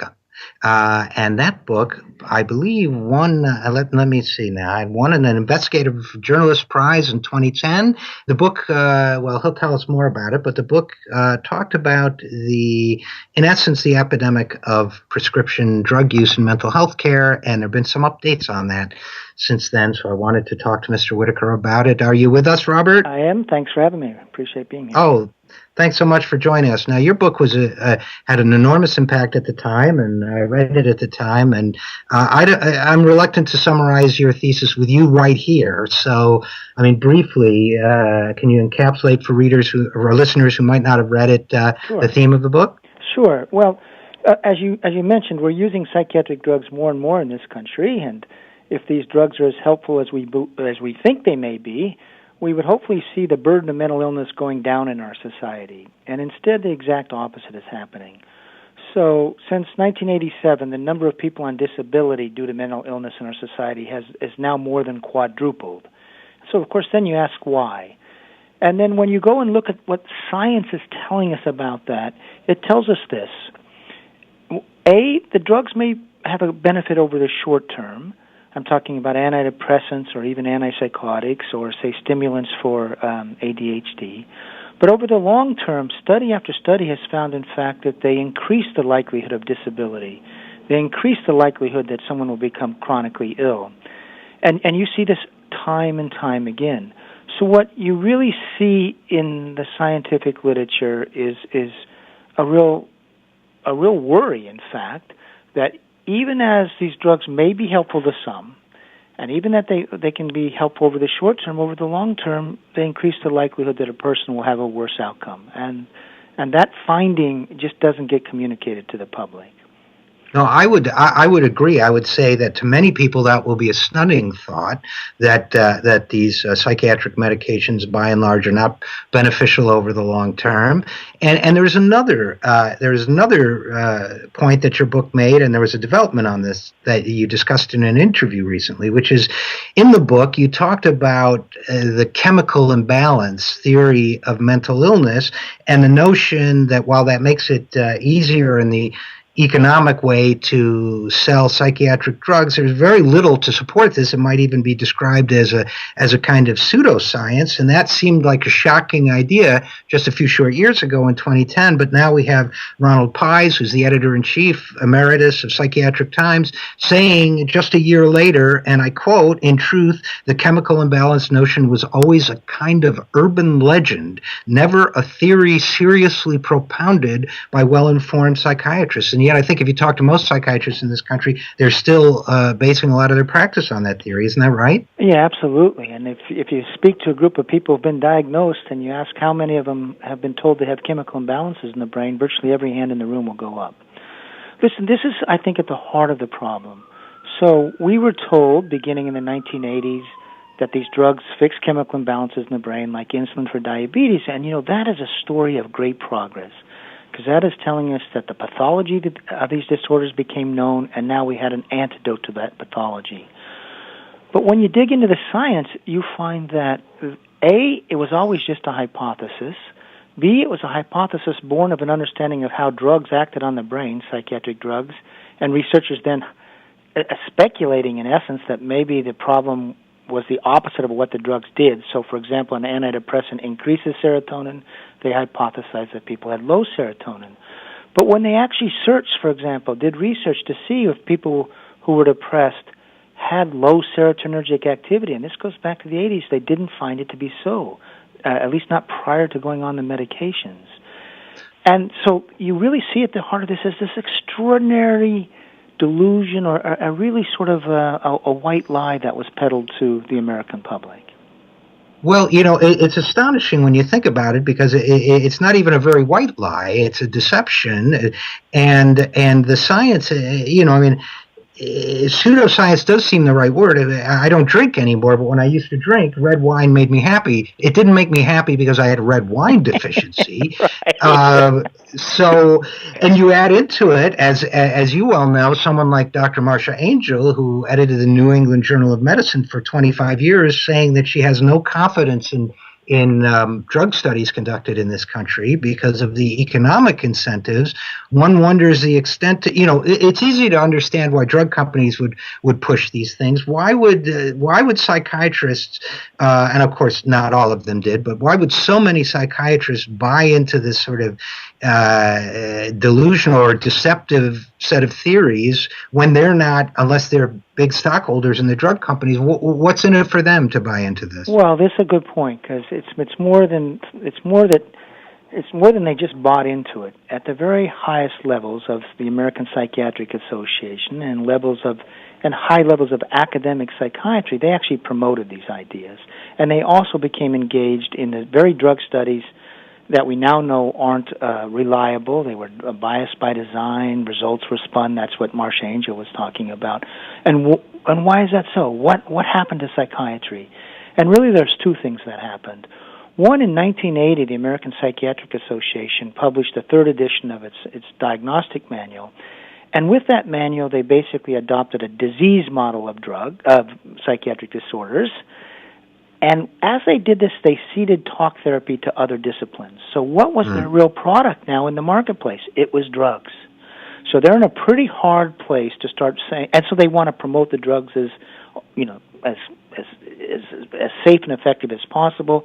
And this became a metaphor, in essence, to make their product look better.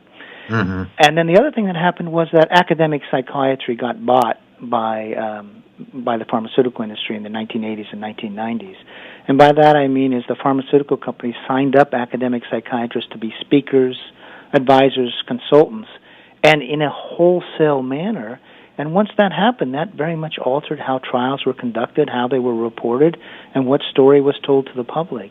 And I will tell you the first time, so I can remember being as a newspaper reporter writing about how psychiatric disorders were due to chemical imbalances. And at one point I asked a well-known researcher, can you just point me to the research where this was found to be true? And he says to me, and he's just told me, like insulin for diabetes, he says, oh, it's just a metaphor. And I said, what do you mean it's just a metaphor? He says, well, it's something we say to get people to take their drugs because it provides them with an easy understanding of why it's good for them. But I said, it's not true. And he goes, well, not really, no. And I was astonished, but that was the explanation I was given. It's sometimes the explanation you still hear, but as you said, it's really not a white lie. It's just a fabrication. Right, and in these situations, I'm always asking, as I'm sure you are too, cui bono, who benefits and why. In this case, it's worth noting, I suppose, that the psychiatric community, because they're medical doctors, they're the only members of the psychotherapy profession who can write prescriptions. Oh, and then there's no question about it. That's part of it.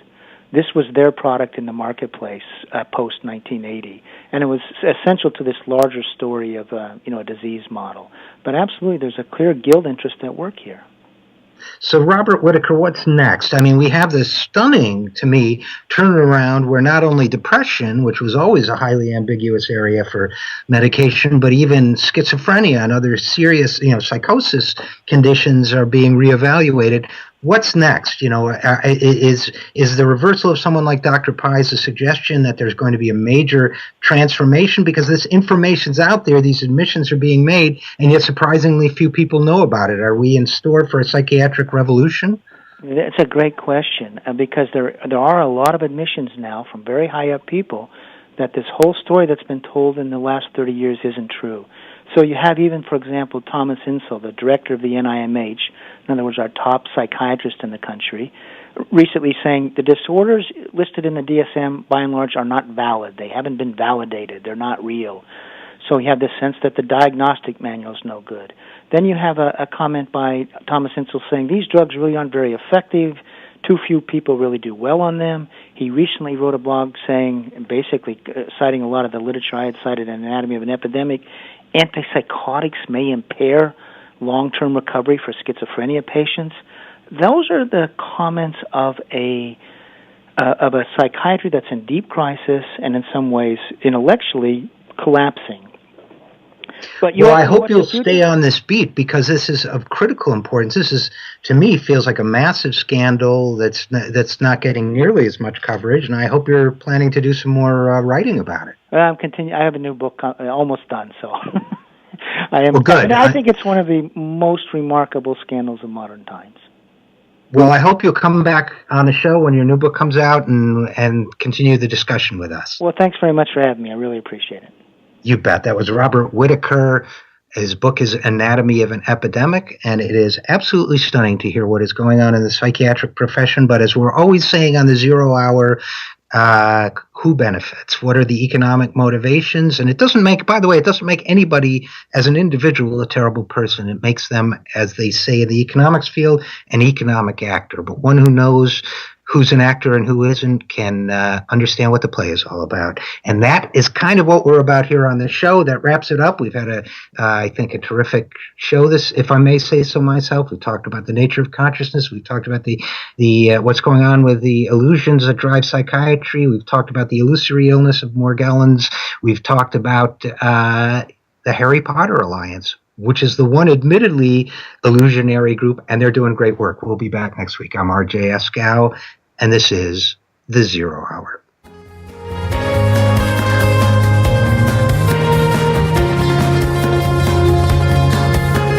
I'm Gary Johnson, former governor of New Mexico. Last year, my state became the 12th state to allow medical use of marijuana by patients who are seriously ill.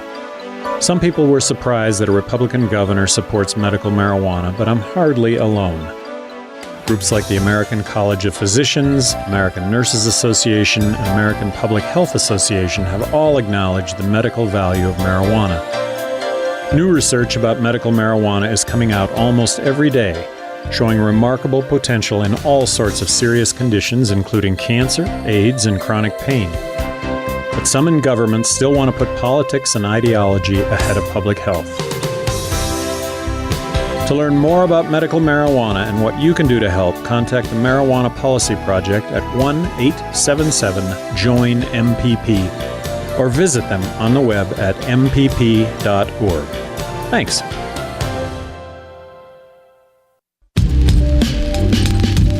You're listening to We Act Radio, WPWC 1480 AM. Now get out there and do something.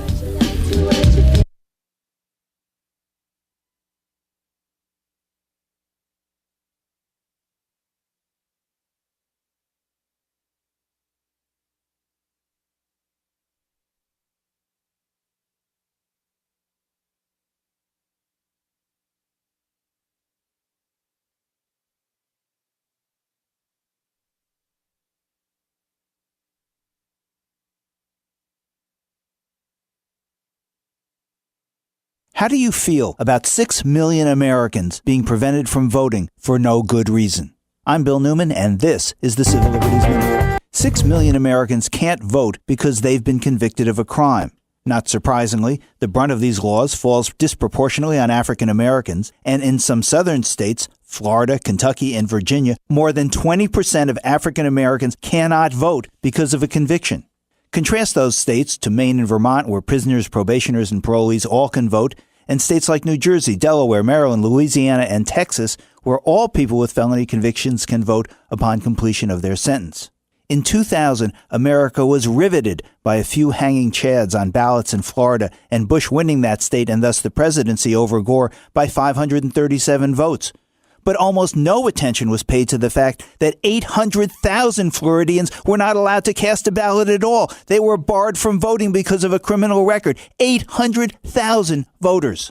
Disenfranchising these citizens mocks rehabilitation, perpetuates stigma and isolation, and statistically dramatically increases the likelihood of future crimes, all for no good reason. In answer to the question with which we began, how do we feel about 6 million Americans being barred from voting for no legitimate reason? The answer may be another question. What does this fact say about America's claim to be a democracy? The Civil Liberties Minute is made possible by the ACLU because freedom can't protect itself. Packers. Vikings. We come from different places. Uptown. Downtown. We come to different conclusions. Half empty. Half full. But when we live united, we make a real difference in the building blocks of life. Children succeed in school, families gain financial stability, the health of our neighbors improves, and suddenly so do our communities. Real change won't happen without you. Live united. So give, advocate, volunteer, live united. Sign up today at liveunited.org. Brought to you by United Way and the Ad Council.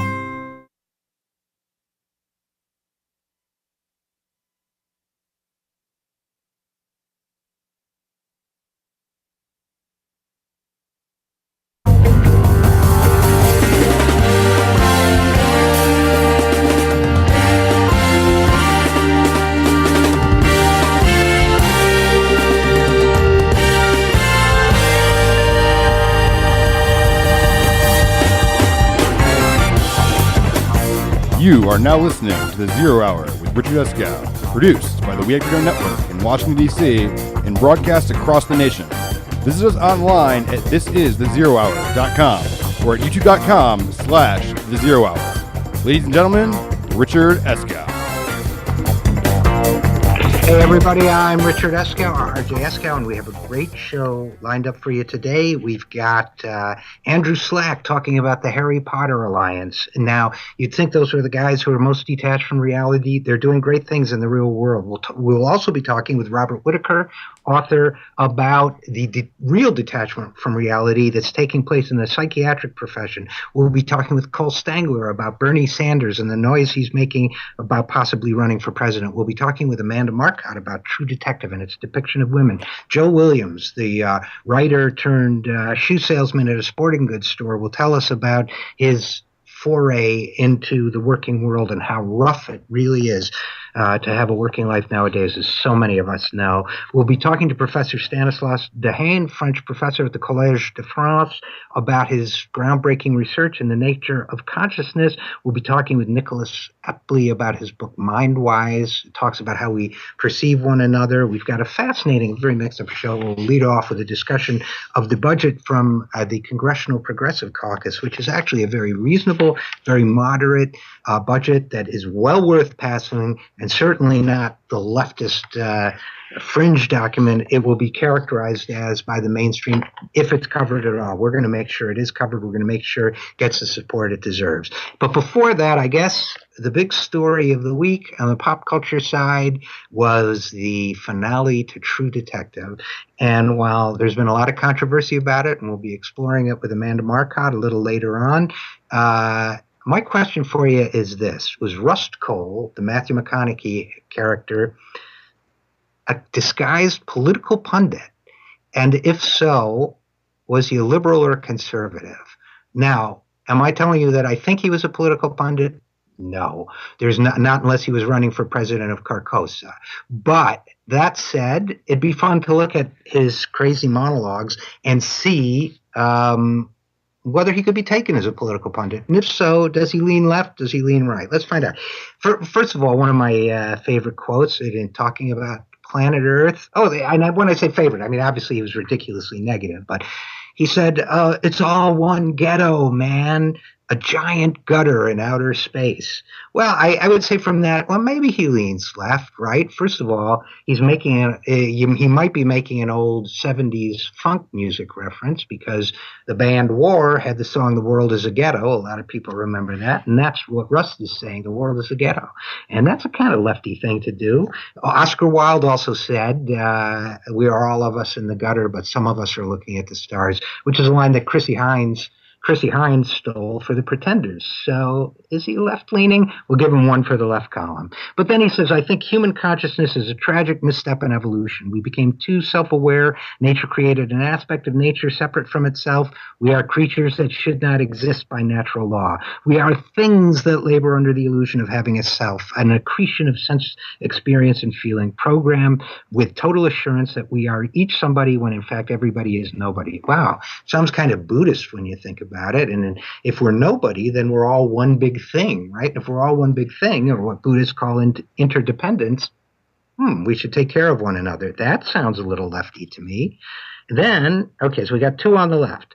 Then let's go to the next quote. Maybe the honorable thing for our species to do is deny our programming, stop reproducing, walk hand in hand into extinction. One last midnight, brothers and sisters opting out of a raw deal.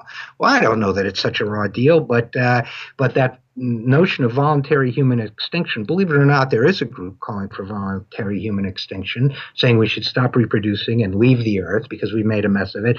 It's the most extreme version of what they call deep ecology, getting the human footprint reduced to nothing. I mean, there are groups who think, for example, we should reduce the human population to 2 million or even 200,000. I guess they're classified on the left, although I don't know. We'll give them 3 for the left. Then he says, his partner asks him, Marty asks him, do you think you're a bad man? And he says, the world needs bad men. We keep the other bad men from the door. Oh, that's a big one for the right.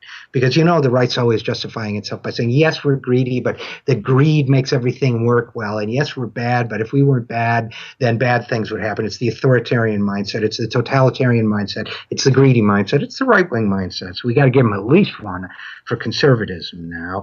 And then he says, death created time to grow the things that it would kill. Well, that's just a bummer. I'm not going to give him either left or right for that. That's just negative.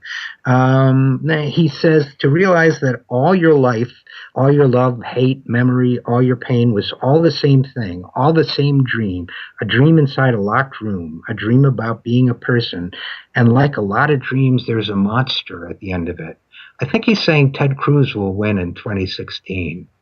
That's 2 for conservatism.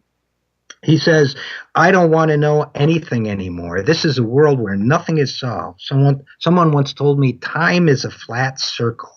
Everything we've ever done or will do, we're going to do over and over and over again. Sounds like the Republicans voting to repeal Obamacare. Okay, that's 3 for conservatism. We got, and yeah, that some of you might have been thinking, hey, that's Nietzsche and his theory of eternal return. No, it's the Republicans voting to repeal Obamacare. Now we'll go to our last quote. There is no such thing as forgiveness. People just have short memories. Yeah, that's how people get away with stuff. That's how Republicans keep getting elected. That's how Democrats, some of them keep selling out to corporate interests. That's 4 for conservative, 3 for liberal. Rust Cole, nihilist, and conservative. But remember, he got born again in the last episode and decided that the light is winning. So at the end of the day, he was a conservative who saw the light. We're going to leave it there. We're going to be back with our great show. Please stick with us. I am RJ Eskow, and this is the Zero Hour.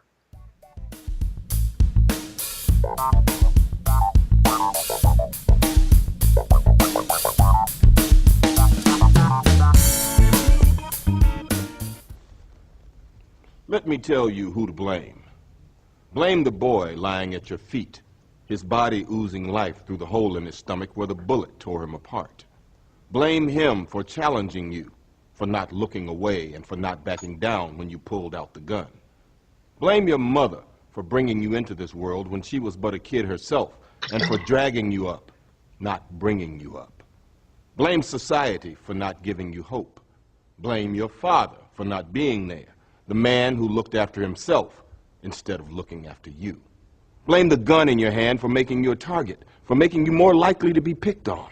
Blame the dead boy, blame your mother, blame society, blame your father, blame the gun, blame anyone but yourself for not being strong enough to put down the gun, to break the cycle.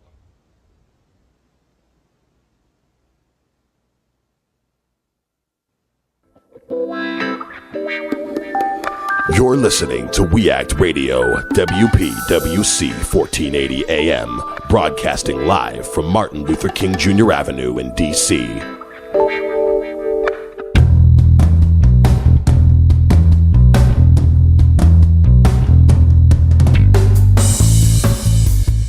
That music can only mean one thing. We are back on the Zero Hour. I'm Richard Eskow, RJ Eskow, and our next guest is Nicholas Epley.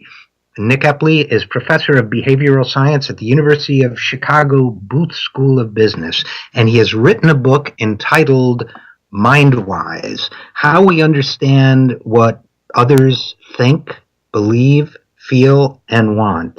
Nick Epley, are you with us? I certainly am. Thank you so much for having me. Thanks for joining us. And listen, I wanted to say the publicity materials on your book tell us a lot, including your subtitle, about how we understand what others think, believe, feel, and want. But reading it and looking through it, I get the impression you devote a lot of thought to what we don't understand about what others think, believe, feel, and want. And that, I don't want to put words in your mouth, but it's almost a call to stop dehumanizing one another and start seeing each other and communicating with one another as full human beings. At least that's the way I interpreted it. Am I getting it wrong? No, that's certainly part of it. You could certainly take that nugget out of the book. The main so I'm a psychologist. I'm an experimental social psychologist, and we study what we think is really interesting about human beings, and I think the most interesting thing about human beings is our inherent sociality, our ability to connect, in particular with the minds of other people. That looks to be the thing that makes us really unique on this planet in terms of our cognitive faculties. It's a great ability. It works very well, but the problem is it works far from perfectly, and we make lots of mistakes. And the book does focus on the place where we fall a little short, where we fail to understand others as well as we think we do. And one of the phenomena that I think is really interesting is that sometimes we don't, in fact, connect with the minds of others at all. We don't engage them in thought. And that can have the consequence of leading us to dehumanize them, to think of them as actually being less mindful, in fact, than we are. And you also, along those lines, you use the story. You tell the story of the young woman. I'd forgotten all about this during the first Obama presidential campaign, who claimed she was attacked. I think it was by Obama supporters, and that they had carved a bee onto her face, but the bee was actually carved backwards, demonstrating she had done it in the mirror. And it almost felt like that was an analogy you were using for some failures in communication. Is that fair? Yeah, so one of the reasons, one of the things that allows us to make an inference about the mind of another person, how do I know what your beliefs or your attitudes or your feelings are, what your preferences are? I use my own mind as a guide to yours. That is, I'm somewhat egocentric. And I then assume that you think at least somewhat as I do. And the example that you're describing, the woman, I described the event in the story. A woman was a member of the College Republicans who traveled to Pennsylvania to try to recruit some people, and she claimed that she had been accosted late at night, thrown to the ground by a man who claimed to be a Barack Obama supporter, took money from her at knife point, and then she claimed that he then saw the McCain bumper sticker on her car and then carved the letter B onto her face to make her a Barack supporter. As you point out, though, police were suspicious because the B was carved backwards, as if she had done it herself, as if she, either in a mirror or staring through her own, looking out her own face from her own perspective, as you would if you just drew it on your face with your finger. She drew it backwards, as you would from your own egocentric perspective. And I think that story epitomizes a lot of different kinds of the mistakes that we make in thinking about the minds of others, where we use our own perspective, if anything, a little too much. So enough about me. What do you think about me? Yeah. There's an element of that there too. So what are the primary, we talk a lot about politics on this show. We talk a lot about economics. What, if any, political lessons could people learn? Let's say if I were an activist going out trying to persuade people to support Proposition X, is there anything I could learn from your book? Well, one thing that we find when we look, for instance, at what people believe about others' attitudes or beliefs, particularly partisans in disputes, and this could or might not include activists, but what they tend to do is tend to assume that a person on the other side of some issue has beliefs that are more extreme than they actually are. So there's a lot of talk in politics about partisanship, particularly today, and about how big the partisanship is. That mostly seems to be in the minds of the people in Congress. That is, the people who are voting. So votes among congressmen have gotten to be more extreme, more ideologically divided. And that leads people to think that members of the opposition have pretty extreme beliefs. But if you actually look at the beliefs of Republicans and Democrats, in the United States, their beliefs have gotten a little more polarized, but not hugely. What's really expanded is the perception of polarization, the belief that the other side has gotten more extreme, and in fact, those beliefs tend to exaggerate the differences between two people.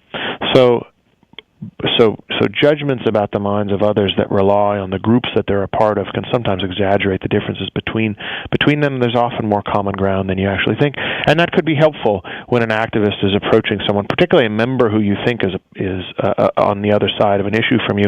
They probably have more common ground with you than you might be inclined to think.